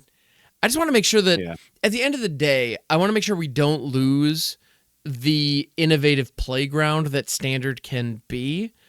And we're not there yet. It's still doing okay. It's faster than I would like personally, but that's a personal taste, situation. Yeah. I don't know that we're there yet. I'm not actually saying like standard's doomed or anything, but I know I don't know. It doesn't feel like it used to, and maybe I'm just an old man. But well, I like when they print mechanics and the mechanics like make individual cards good enough for standard. Yeah, but I don't like when they seed it into a typal like archetype. Yeah, the typal stuff is a little too narrow. Like it's too like I agree. It stifles innovation, but it's also like the deck is never really going to evolve because it's, like allies, I don't know, but that's what's so weird. Like, they printed allies before. They could print allies. Like, they could print allies in every set if they wanted. They just don't have to print lots. They could print like one or two, but then remember battles? They said they were going to do this with battles, and then we never saw another battle again. These battles are specifically sieges. We can do other types of battles that do other things. Just stay tuned, everybody. Like, Anyway.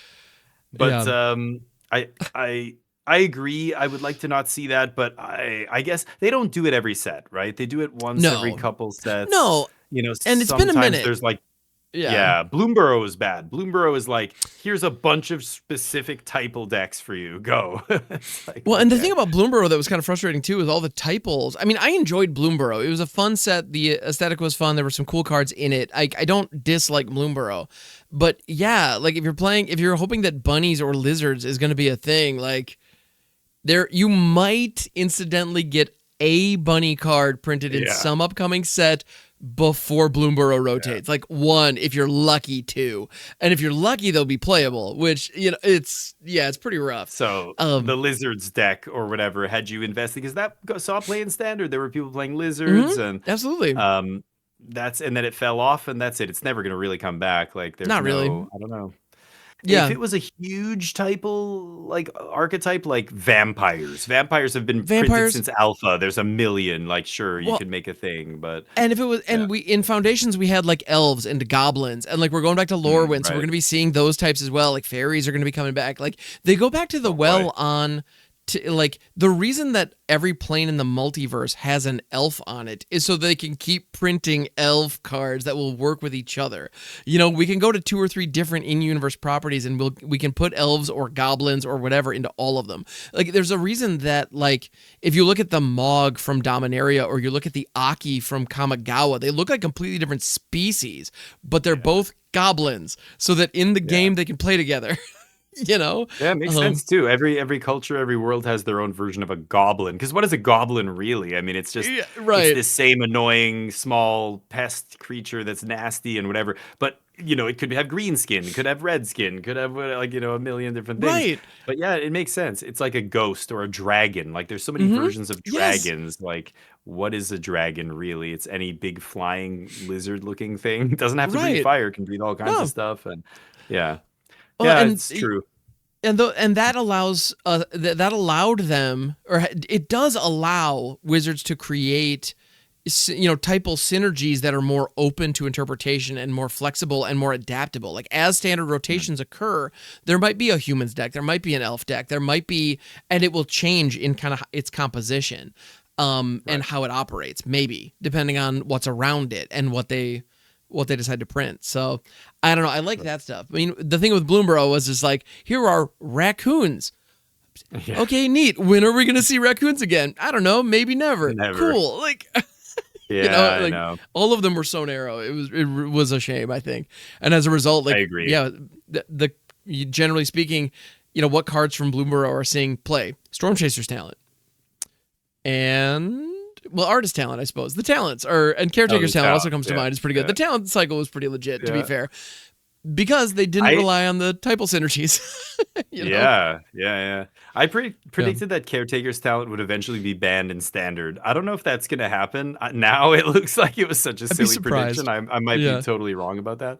But then again, you never know. It was really strong for a minute there. There were a couple. I remember those Azorius control decks using that with the Azorius control decks or like the mono white, decks with caretakers. They look really good. Yeah. And there was even the Boros variant that was using, Urbrass Forge and whatnot back before the last rotation. Oh yeah. Like that was legit. It sure seemed like it looked pretty good. So I don't know. I think time has not been kind to that prediction, but that was also like 8 sets ago. Like, dog, it's cool. Like it's got some time. It might still get banned. You never know. Maybe.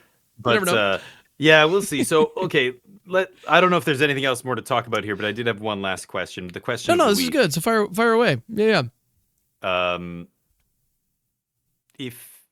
guess it's a 2-parter. First, do you think anything should be banned in standard right now?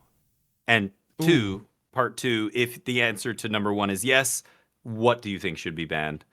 Let's say there's a ban announcement January 1st. What would you ban in standard? Or, I don't know, maybe it has to be today. Ban announcement tomorrow. Or nothing. Do you think it's great? Nothing should be banned. Like, that's obviously always an option. What do you think? Right now, the one tournament is a relatively small sample size. So it's tough to look at, this past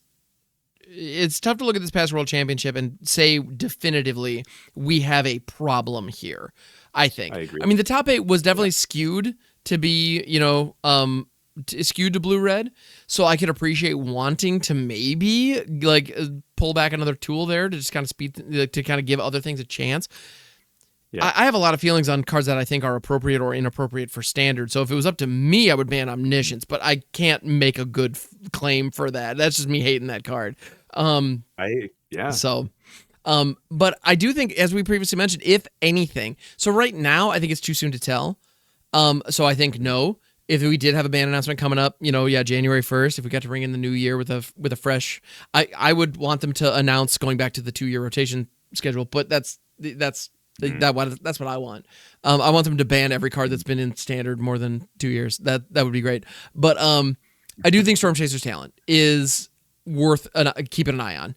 And that's one that I do think is worthy of consideration. That's the one that I think, because that seems to be kind of a unifying tool that all these decks seem to be leaning on. And if we remove that, it reduces a key threat that a lot of these decks are depending on. And I think if we got rid of that, it would change things.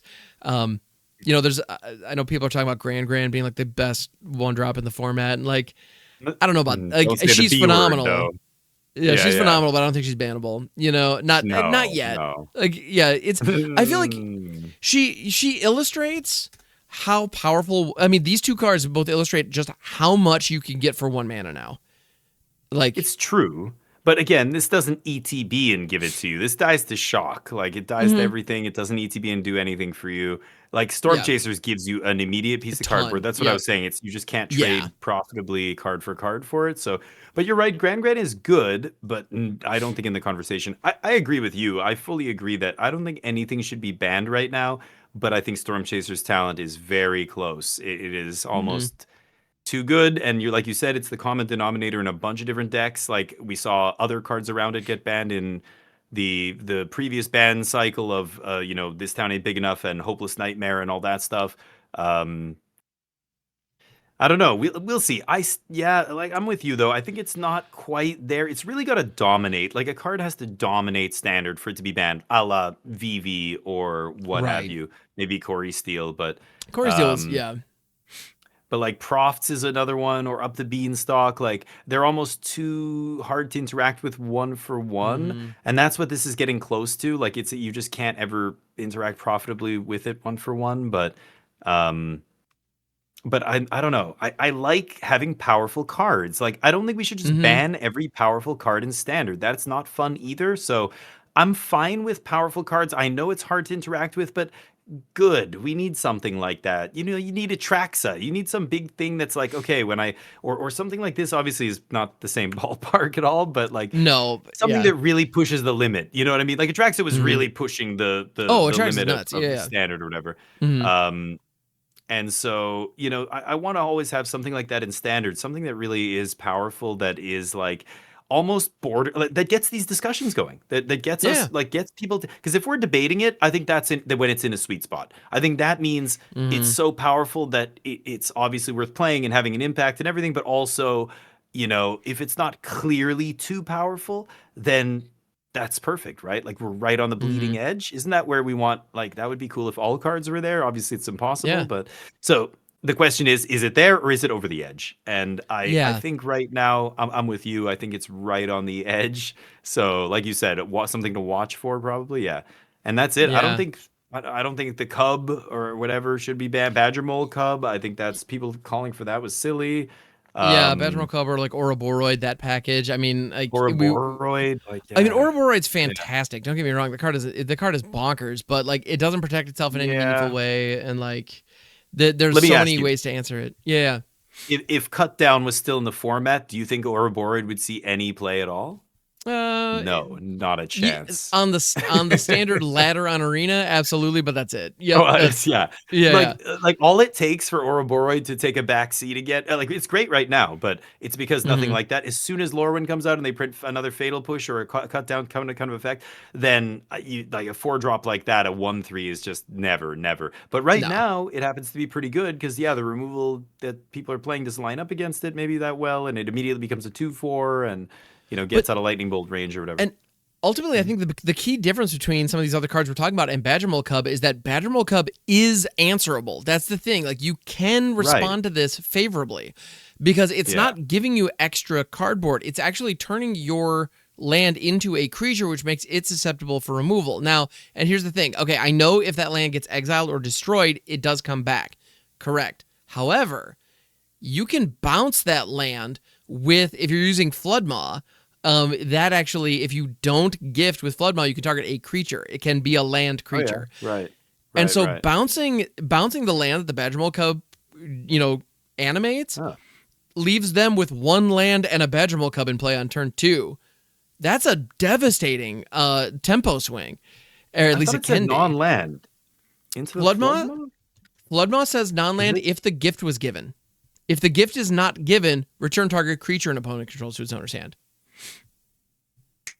Oh, I see. Oh, if you don't give the gift. If you don't give the gift, you can target a land creature. Yes. Right. So, right. So that's a thing you can do there. You can also run I'm also of the opinion that even just unsummon or the strictly better unsummon that we have in bounce off are still Boomerang Basics and Floodmaw are just stronger cards, but things like bounce off would work in this case. And I do think this is kind of underrated because you can target your own stuff. Anyway, at instant speed. I agree. But anyway, I think you're right. So, and but let's say Badger Mole Cub, you can respond. We have Pyroclasm, we have the Harvesters, we have so many 2-drop or 1-drop removal spells that can kill a 2 toughness creature. It's very easy to get rid of this thing. And they're left with one of their animated lands. Okay, neat, whatever. Yeah. It's not a big deal. Yeah. And I mean, if unmolested, it does broken things, and that's where it snowballs hard. You can kill them on turn 3. It's but what's the other person doing? This is what I mean. It's people playing decks where it's 2 ships passing in the night. Well, yeah, if they go turn 1 elf into turn 2 cub, they're gonna go turn 3 crater hoof or whatever. Right. And that's on you for not playing shocks and unsummons and literally any interaction. Play some interaction, you'll be fine. So the problem is when the interaction doesn't line up evenly and you're always down on the exchange. If you're trying to interact with Up the Beanstalk or trying to interact with Profs or trying to interact with Storm Chasers or Fable or Wedding Announcement or, those cards that immediately give them value that you can't take back, you can't take it away. Like Badger Mole, like you said, you just kill it, the land turns back into a land, or, you fire magic, kill both, and it's like nothing happened. But some of that other stuff, it's a little too... It's just too good when it's 1 mana. So I think you're right about Storm Chasers. And I like your point about Omniscience. I think Omniscience is such a dumb card for them to have put in Foundations. I don't know why. Right now, it's not actually that busted in Standard, but it's just begging. It's just waiting. Eventually, it's going to be busted, right? It will be busted again. And Omniscience, including Omniscience and Foundations, I've stood on this soapbox so many times. This is not a foundational card in Magic. No. It's not at all. Yeah. This makes no damn sense to be in Foundations because this is a card that is either problematic and busted or unplayable trash. There is no in between ever. And we've seen, Abuelos got banned because this card was available. Abuelos was not a problem until Omniscience showed up. And then the moment that got there, it was bannably problematic all of a sudden. And we still see people doing the Kona decks to try to get Omniscience down. Kona is a fun, goofy, janky card. If Omniscience is not available to cheat in, Kona becomes Jank Brew Fun Times, where people are doing really weird, dumb Galta shenanigans that has a 40% win rate if they're lucky, but they're smiling. And I want Standard to have that kind of stuff in it. And as a brewer, when I see Omniscience available, if I'm doing anything that can cheat out a permanent, why wouldn't it be Omniscience? I guess, you're it's... right. I dislike that. I dislike what it does to the format. So I personally would ban this without a second thought. But I also would have been, if I was working at Wizards, I'd be the person in every single design meeting, be like, I couldn't help but notice that Omniscience is still on the spreadsheet. What the hell is that doing here? You know what? So. There probably was. I'm sure there were people who were like, we can't do this again. And they're shout out to all the playtesters who were banging that drum. Yeah. I mean, but they said they weren't going to reprint Llanowar Elves. They did. They said they were going to put I don't know, Day of Judgment or something. They did. They gave us a bunch of things, and it's we have Llanowar Elves and Rampant Growth. They said they weren't going to put that back into Standard. We just have Rampant Growth right now in Standard. Much. So it's better because it's a lesson, so maybe there's even extra synergies with some decks, but it is Rampant Growth. I can't remember what it's called, but I'm sure you're looking it up now for the people watching. Shared Roots, or I don't know what you're doing. Shared Roots, maybe, yeah. Yeah. Yeah, It's Shedrick. one green, one colorless. Bam. Essentially a Yeah. functional reprint of Rampant. They said they were going to never do this again because the last time Rampant Growth was in Standard, it was very busted, and they were doing Prime Time was around, and there was a lot of very powerful stuff you could do with Ramp. But you know what? None of these cards see play. I think green basically was absent from the Pro Tour, like Llanowar Elves decks. They didn't even show up on the radar. I don't know if anybody played them, but they did not do well if they did. And what a weird time. Like, could you imagine Yeah. if 3 years ago, if they went and said, "Hey, Han, guess what? Llanowar Elves is going to be in Standard." You'd be like, "What? No Are they way. insane? No Oh my way." God, it's got to be the Like, strongest thing ever, right? It'll Yeah. break Standard. It'll Yeah. crack Standard open. No, Exactly. no. Nope. Because there's all this other busted stuff you can do instead. So yeah, crazy times. Omniscience didn't even show up at the Pro Tour, like Nope. for everything we just said about it. Not but even at the same time, consideration. but it is one of those cards that you nailed. It's either totally unplayable or it's just waiting, just patiently waiting. As soon as the right card gets printed or combination of cards, suddenly it becomes absolutely ridiculous, unfair Magic in Standard, Yeah. like busted combo turn 4.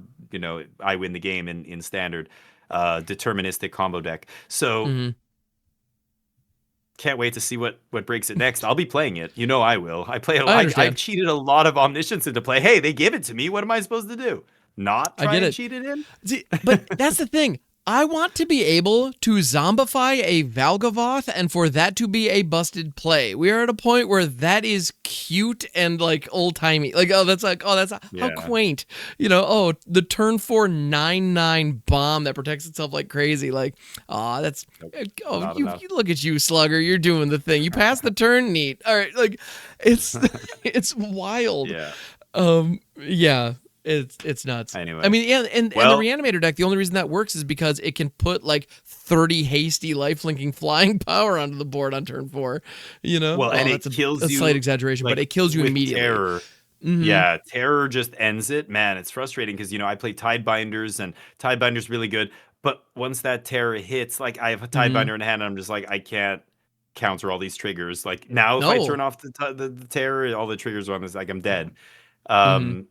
Yeah, it's a powerful deck, but again, consistency issues. But and, rough mana base and. But that's the thing. Like, if you're gonna be doing, like, if you're gonna try to get cute and do cheaty things in Standard, which are my favorite ways to play Magic, it needs to win the game on turn 4.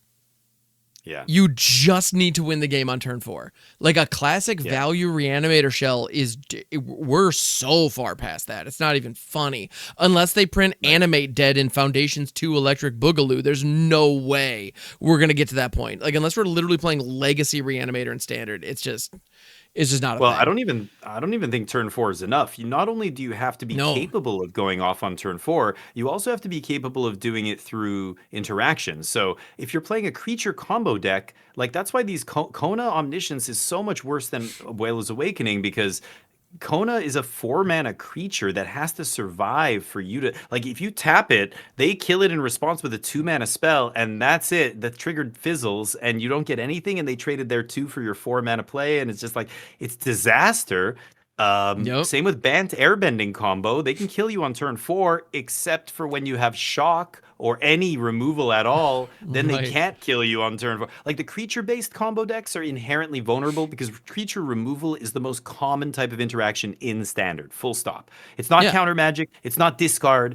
We're not playing with Thoughtseize. We're not playing with Force of Will. It's straight up Doomblade. And if your creature combo deck dies to shock and Doomblade and Lightning Strike, it's going to be very hard to win in Standard because everybody plays interaction. If you're not playing interaction, you're probably complaining that Standard's too fast and turn 4 kills because you're trying to play some Dino ramp deck or whatever. You're not interacting, and yes, then those decks look good. But in Standard, you've got to be a combo deck that's resilient, and that means either playing on an axis that's hard to interact with, like Out of the Graveyard or on the stack, or like a Storm deck or something like that. Obviously, these don't exist in Standard, but the old Omniscience deck playing Out of the Graveyard, they could eat your graveyard, but it was very easy to just untap, discard Omniscience again, boom, go off. Like, you didn't have to have a fully stocked graveyard like a Reanimator deck, right? With all these pieces that all need to, be in there. You just needed to untap. Oh, they Soul Guide Lantern me because I go for it. Okay, and then I would just untap. Here's Roiling Dragonstorm, discard Omniscience, go for it again. it was very resilient. When the Omniscience comes into play, it's a creature. And so a lot of people would argue with me on my channel and say, but you played the Omniscience combo before and it was a creature. Isn't that bad? It's a creature combo deck. And it's like, no. By the time the creature's in play, I've already comboed. The creature's omniscient. As soon as I get Omniscience into play, it doesn't matter that it's a creature because now all of my spells are free and I can just go counterspell, counter. You will not kill it now, you know? Like, right. And of course, on top of that, you hold priority the moment it's available. So the first thing you can cast is a second Omniscience with the counterspells back to like, right. Like that interaction I think is really key that a lot of people don't, you know, I think a lot of people underestimated that at first, at least. The backup Omniscience. Yeah. The backup Omniscience is big. Yeah. And so again, leading to a much more resilient combo deck that ended up being like 30-something% of the metagame. It was right up there with Corey Steelcutter as the most played deck. I think it was the most played deck at that RC that I went to in May. Before that was the last big tournament before the banning.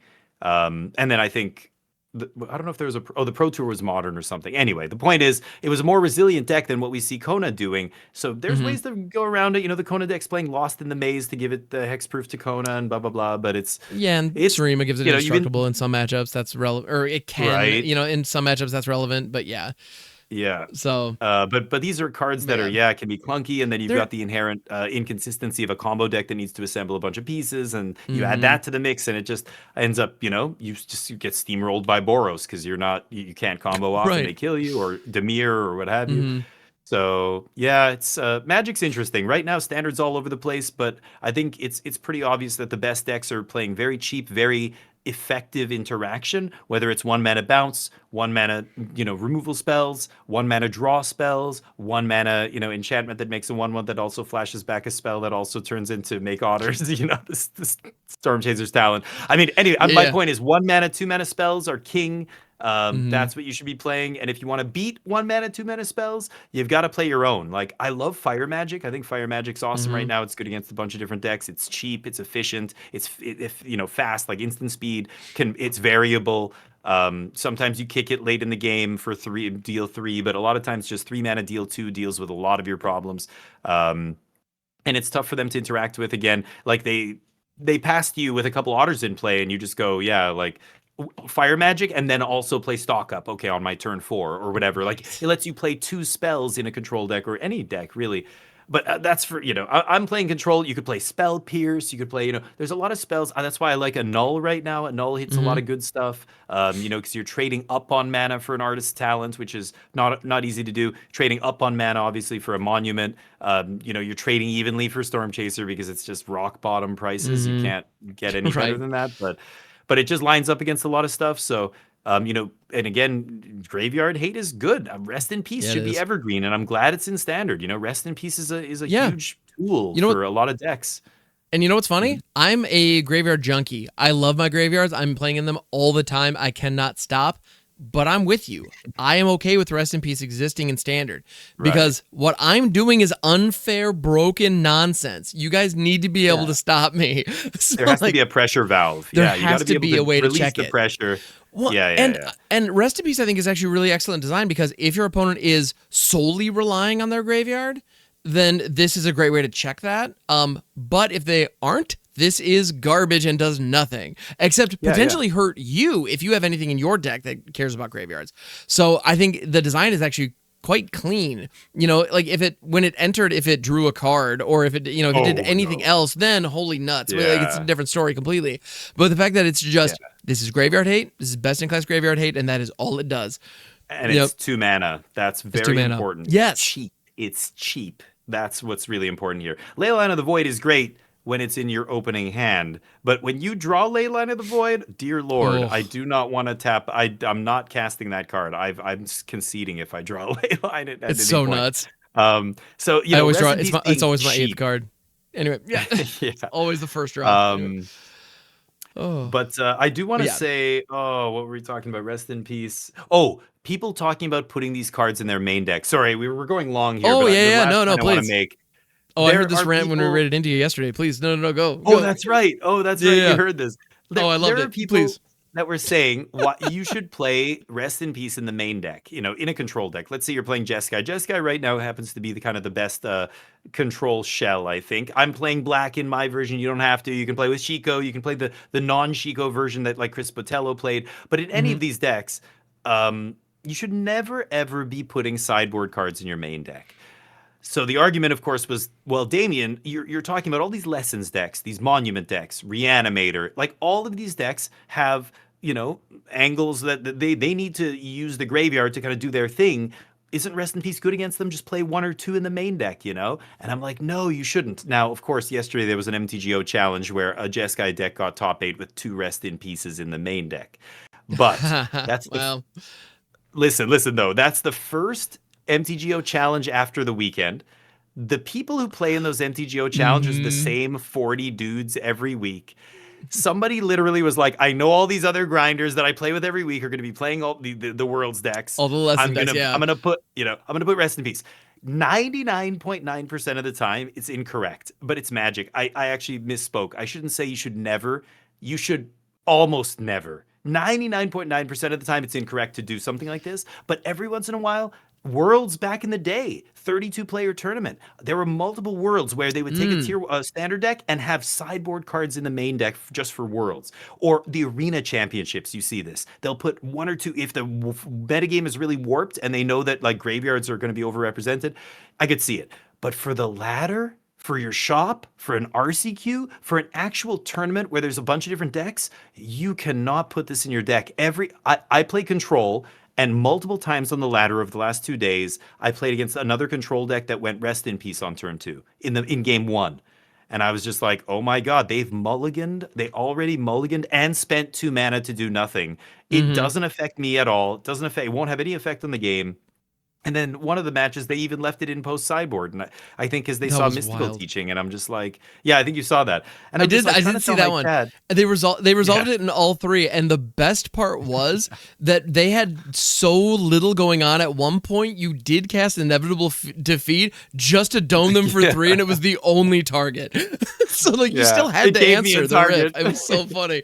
Well, it gave me a target to make them lose 3 life. That was all it did. Yeah, don't. Or Authority of the Consoles is another one. People are like, I'm a slow control deck. I'm just going to play a couple of these main. How could that be bad in a control deck that's trying to get to the late game, right? And it's like, well, it's going to be absolutely atrocious against Omniscience combo, against Bant combo, against another control deck. I can list a bunch of decks that are not going to give 2 bleeps about Authority of the Consoles, and they make up at least half the field out there. I mean, if you absolutely are 100% sure that you're going to play against nothing but aggro decks, hey, you go ahead. In your local game store meta, all the other guys that are showing up this week are going to be bringing mono red. Okay, you can put a couple, but that's the kind of extreme, like, corner case that is required before you should do this. I know people out there right now are looking at Worlds. They're hearing this podcast. They're going, man, the Lessons deck looks really good. Reanimator deck looks sweet. These guys just talked about the win rates and blah, blah, blah. I'm going to put Rest in Peace in the main deck. It makes sense. Don't do it. Not in a wide open field like Magic on ladder or whatever, the ranked ladder on Arena. You're going to regret it more often than you get benefit from it when it is good against your opponent. I mean, I want to say at least half your opponents, it's going to be dead.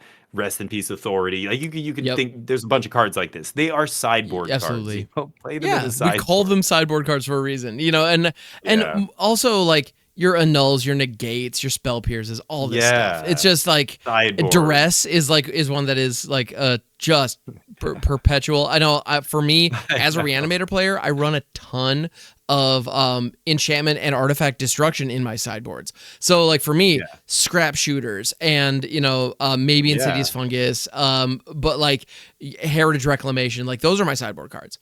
And yeah, and if it overlaps, like there's some green decks that'll play Keen-Eyed Curator in the main deck because it's just a 2-drop and they need 2 drops. Like that's not what I'm talking about here. Like Rest in Peace is strictly sideboard. Or Spell Pierce, you're a blue-red like tempo deck you play, or to protect your combo. Like I played a Spell Pierce in the old Omni combo deck a couple times just because but that makes sense. That's not a sideboard card against the specific matchup. That's to protect my own combo, right? It's not. Yeah, exactly. Well, and I mentioned Scrap Shooter as sideboard tech, and in my version of the Sultai Reanimator deck that I'm playing, I have Scrap Shooters in the side. But in an old version of Insidious Roots that I was playing, Scrap Shooter was like a 3 in the main. But it's also a 4/4 reacher. Like it's a threat that 4/4. can incidentally like it fits what I'm doing quite nicely, and it lined up really well in that deck. You know, in the Sultai Reanimator deck, it doesn't really help with like the combo kind of setup that I'm going for. But it's fine. So like there's some matchups, and there's some matchups where I wasn't even necessarily worried about artifact or enchantments coming from the other side, but just having a 4/4 body on 3 to kind of like, you know, be a speed bump that can kind of slow my opponent down, like slow more aggro opponents down, was a worthy consideration. But you know, the context is key. But this is the kind of card that you can make an argument for main deck. Like this is a potential sideboard card, but there are plenty of decks that could use it in the main. You know. Rip and Soul Guide, and even like another example that I think Soul is Guide's worth mentioning. interesting. Yeah, Soul Guide Lantern is interesting, but I also Ghost Vacuum is another one that I think is very Ghost Vacuum, very interesting because this one is 99% of the time sideboard card, right? Unless it should be Ketramos. Oh, well, yeah. See, there's an extenuating circumstance that it makes sense to there are do. unique that situations where you can justify it. Or if you're doing Bright Glass Gearhulk.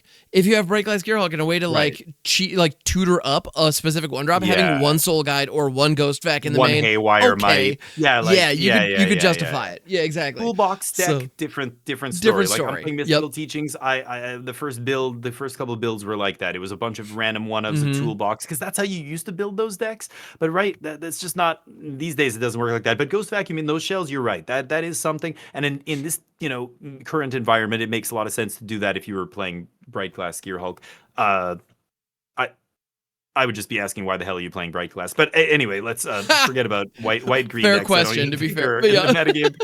But Ghost Vacuum's funny because it did show up in Worlds, and it just wasn't good enough. The people who did side this in to beat the Lessons deck, you're eating one lesson a turn. That is not good enough. You need to sweep graveyards. I mean, sweep, whether it's Rip, whether it's Soul Guide. Soul Guide's really interesting as well, because we're talking about graveyard hate in the main deck. The only card that you could really twist my arm and make an excuse for putting in your main deck might be a single Soul Guide Lantern, just because it replaces itself in a match where it's dead. At least it has that backdoor. I'm not just mulliganing by every time I draw this.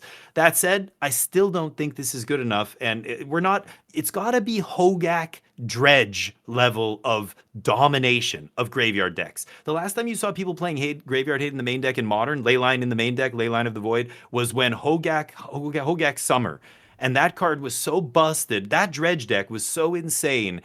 Even if you had Leyline in the main deck, it still wasn't enough. They would besage you it, and then they would just do their thing, or they would and that's the level of like tier 0 deck that has to the metagame has to be that dire for you to want to play Graveyard Hate in the main, for it to be correct. And people did it, and it was correct, and it was still not enough. That's how you knew it was correct. You're just hoping you draw it and hoping they don't have an answer to it, and right. But these days, like, Lessons are good, but come on, I think you're giving up way too much equity against the rest of the field by putting Graveyard Hate in the main deck. But you're going to see people do it. I'm here to give you a PSA.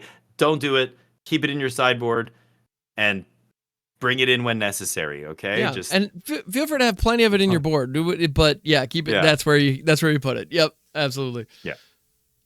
Excellent. Anyway. Oh, on God. That note, the more you know. Out. My brain's melted. I've gotten it all out, all of my thoughts on Worlds.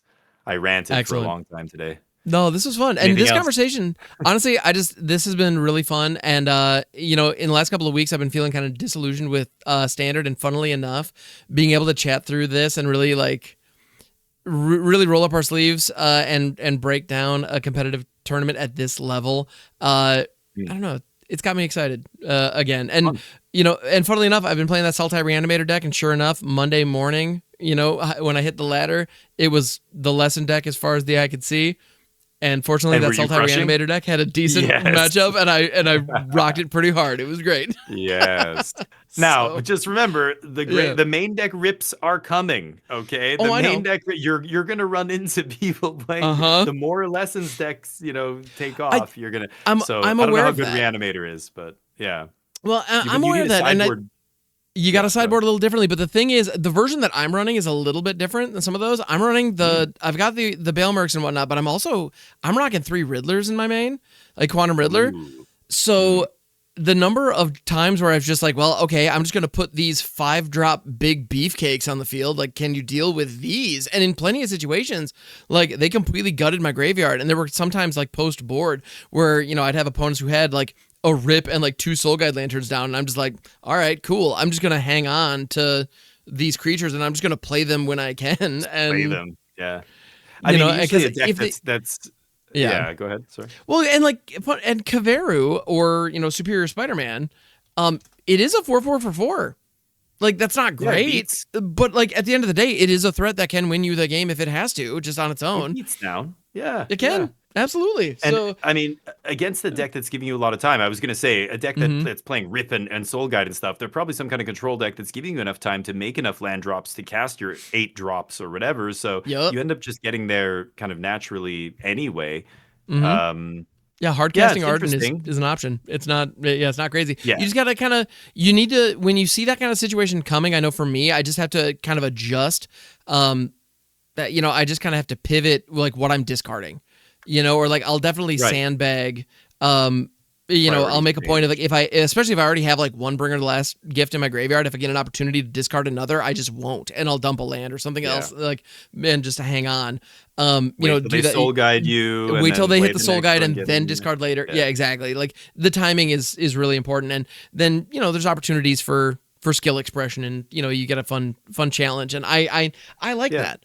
I really like navigating that, and so it's felt really fun. So I've been enjoying this Sultai deck quite a bit, and I also love when green and black get together to do Reanimator shenanigans. You can pivot into ramp and make it world. This one isn't quite doing that. Like, I don't have the Green Overlord in this version, but I've definitely done the Esper Origins like World Wagon builds with like with hard casting Valgavots and stuff. I've done that, or hard casting Sin out of the hand. Smuggler's Surprise could also work in there. So those kinds of lines and those kind of options, I know I've built decks in the past that are Golgari or Sultai or even like Abzan or whatever that have the Reanimator main plan and a ramp package in the sideboard being able to juke completely. And so as people bring in Graveyard Hate, I just don't care about my graveyards anymore, and I just ramp into them. It's very fun. That's what I mean. That's what I like. I was going to say before is like, now that Graveyard Hate is definitely going to be on the rise, I think you need to have an audible, sideboard plan, or I've seen some lists play the 3-mana Saga from Final Fantasy, the green one that ETBs, not Esper Origins, but the 3-mana one, the Wolf or whatever, that ETBs gets a land, puts it into play. Fenrir, yeah. And then the second one, second stage, because I guess just to give themselves a little bit of fixing, ramp, and maybe some pressure, maybe a card draw. Like, yeah, it's interesting. There's a few things like that you can play that I've seen, but it's not a full ramp package like what you're describing. I think that would be cool if you went full ramp, yeah. But again, sideboard slots are precious. I don't know. It's tough to play a full, like, audible plan like that unless you're just confident that your deck is powerful enough game one that opponents are going to have to bend over backwards to beat you and ruin their game plan, and then you can do something totally different or something. I don't know. It's been correct in a few instances in history. Standard. Yeah, I don't know that we have a good example of that right now, because the thing about the ultimate thing about the Superior Spider-Man Kaveru deck is that it's just so all in. Like you are so all in on this plan, and you have to be. Like, you need the Terror, you need the Arden, you need these pieces that are going to create that turn 4. I guess I just win. And like, if you tried to do any kind of sideboard juke with that, like, how, like, what do you take out? Like, are you trying to pull out Bringer or Arden to slot in some, like, I don't know. Yeah, too many. It's cards just too many moving parts. And additionally, something like Smuggler's Surprise, which you could theoretically use to tee up a strategy like this from your hand instead of your graveyard, that doesn't all of a sudden, like, if Superior Spider-Man / Kaveru is coming into play, you didn't cast it. So if it comes in as a copy of a Bringer in your graveyard, it doesn't trigger. So like, that's awkward. That's right. It can still be valuable, especially if your opponent has something good in their graveyard that you can like pivot and remove. I actually went up against somebody, I think it was today, who had Sandman in their deck. The what is this, Sandman Shifting Scoundrel that you can like pay 5 and return it from your graveyard, and they were doing like a value plan with that. Oh, yeah, I literally I played Kaveru and made it a copy of this and exiled it out of their graveyard with it. And, like I used Kaveru as a cling to dust, and and it worked. Like that was a viable strategy against what they were doing, and it completely gutted them, and I won that game pretty handily. So cool. Anyway, haven't seen that one in standard, but. Right? Yeah, it's some Nice. folks are running around with it, but it's they're playing with it. It's a cool idea. I might have to tinker with it. On Arena, it's the Scouring Storm Soul. This guy. So anyway, okay. Yeah, that's another one of those decks Cool. that I want to be decent. It has my name on it, so I'll give it a go. But Too many green pips for me. Not into it. Right now, that's a fair concern. Anyway, this has been a blast. This has been a long one, dude. Yeah, thank you so much, man. We'll wrap it up. No problem. And hopefully, we can get some more people next week. I know we were talking ahead a little bit. Headology wants to talk about limited, which is awesome. I think I stopped at about 21 drafts, but I really enjoyed Avatar. I thought it was a great set. I know we touched on it briefly before. Yeah. But, well, and I'm somewhere in there. And honestly, because I hit Mythic and Constructed so early, I'm gonna go for the coveted double Mythic on Arena. So I'm actually gonna be playing more Avatar drafts. So Good luck. I'm in Gold 1 right now, and we're gonna I just started that today. I hit Mythic and Standard, and then just had a second of looking at it. It's like, wait a minute, I like the current draft set. Let's do this. Go so for it. Hell yeah. It's gonna be fun. So I'll have a lot to talk jealous. about. Well, I'll definitely get the reps in with it. We'll see. Nice, but yeah. nice. So yeah, no, I'm definitely we'll make something happen. We'll figure that out because I definitely would love to have that conversation. So, and I think we're probably gonna have. I don't know. We're probably not going to be able to do a podcast over the holidays, so we'll have one more maybe in a week or so, and then and then we'll probably be taking a break. Off. Yeah, I think that's a good idea for sure. But we'll see. We'll wish everybody happy holiday and everything. Maybe in the next one. But was there anything else that you wanted to touch on? No, I don't think so. Thanks for joining me, and listeners out there, thank you for being here with us. Appreciate you guys. Yeah. We'll be sailing the high seas tomorrow, playing Sea of Thieves. Ham and I have been doing this every week. If you're interested, every Wednesday. Every Wednesday morning, I want to say Eastern time, and then stretching morning into the Eastern time. afternoon.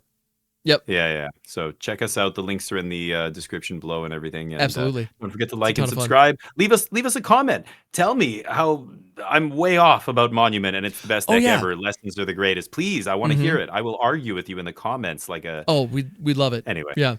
I will. Yes. Absolutely. No, unleash your rage upon us. We please. That sweet engagement. Yeah. Yeah. All right. Yeah. About to say this is almost a 2-hour, video on YouTube. It's we need the help. Like it's all right. Yes. All right. Well, thank you so much, everybody. Damien, it was a pleasure. Pleasure, my friend. And we'll catch you on the next one, everybody. Later. See ya.